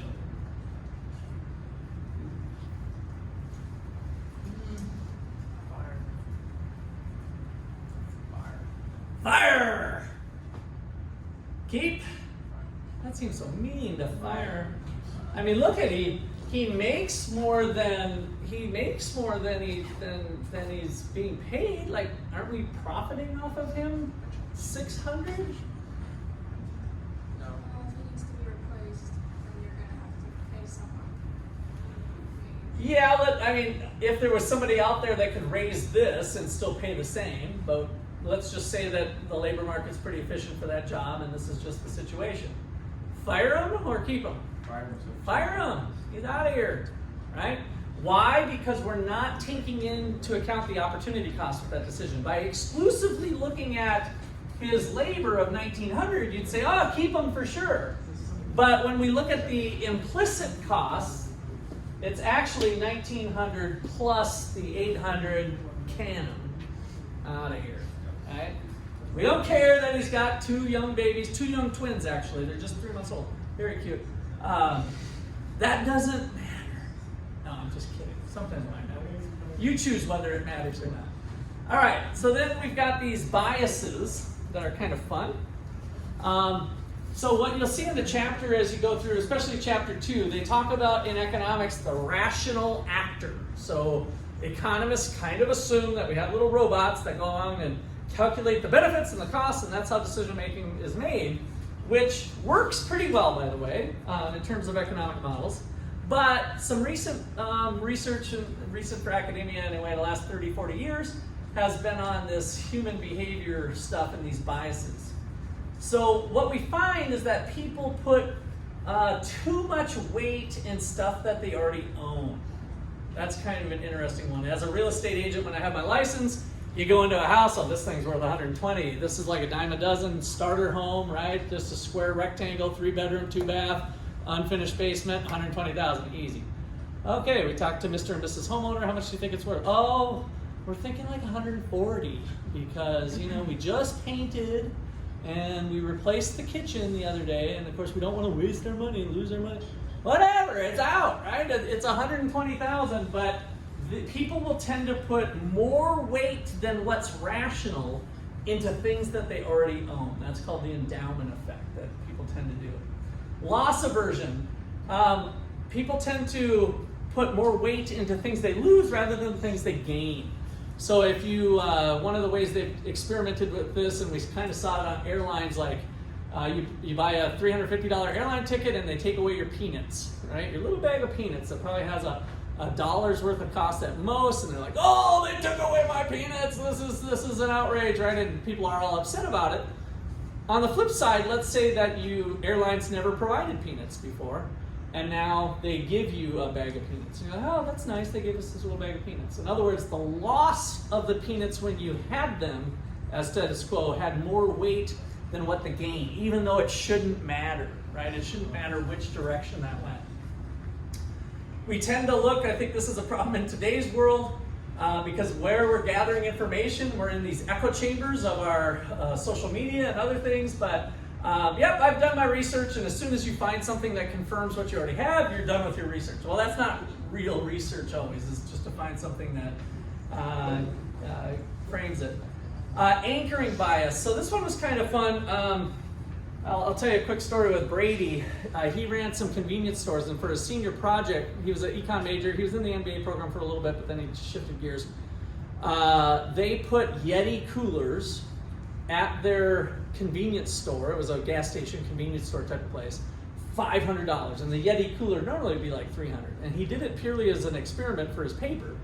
And what he found through his sales is that when people come in and they see the expensive Yeti cooler for $500, they tended to spend like $5 to $10 more on average than the other stores when they didn't have the Yeti cooler. So we can be influenced through this anchoring or framing. There's some other kind of neat examples of how, depending on how something's presented to you, you might make a decision differently, even though in theory, if you rationally thought about it, it doesn't matter, right? That the cooler's there or that it's framed differently. Okay, and overconfidence, we tend to be a little too confident in what we do. All right, that is it. We're gonna skip this Coca-Cola. We don't need to do that one. You guys will see that. So we will call it a night. You made it. So we'll have a little quiz at the beginning of class. So don't be late, and you can't make up the quizzes. So quiz next week at the beginning of class. We'll have some short questions. It's all from the material of chapters 1 through 3 and what we covered tonight. So nothing to really study for, just do your work and show up. So it'll be like going to be over this week's. Yeah. Yep. Or else is everything due Sunday? Everything's due Sunday, yes. That didn't get brought up before. So Sunday due dates. Those of you who are here, the question got up on discussion. You'll see discussions. We don't do those for the in-class stuff. That's for the online students. The online students who are participating, as you guys saw, you can use this to replace your discussion, so you don't have to do the discussion board. If you choose to, fine, but you don't have to. That'll be these participations. So. And you can do this every week. Like just because you came this week doesn't mean you have to do it next week. So whatever you choose to do. How many that you had that should the fish is that online? It's what we did earlier with that, and yeah, there's opportunity cost stuff in the textbook. It's just, I like how it just. Oh, you mean my PowerPoint? Yeah. Why don't you send? We're handing it out, so Yeah. I was just wondering. Send me an email. Send me an email, and I'll make sure I post it. I don't think it's in the shell, but it might be. But I'll double check and make sure. Oh, what did you say? Because I came to ask the same question. Are you gonna post this? Yeah.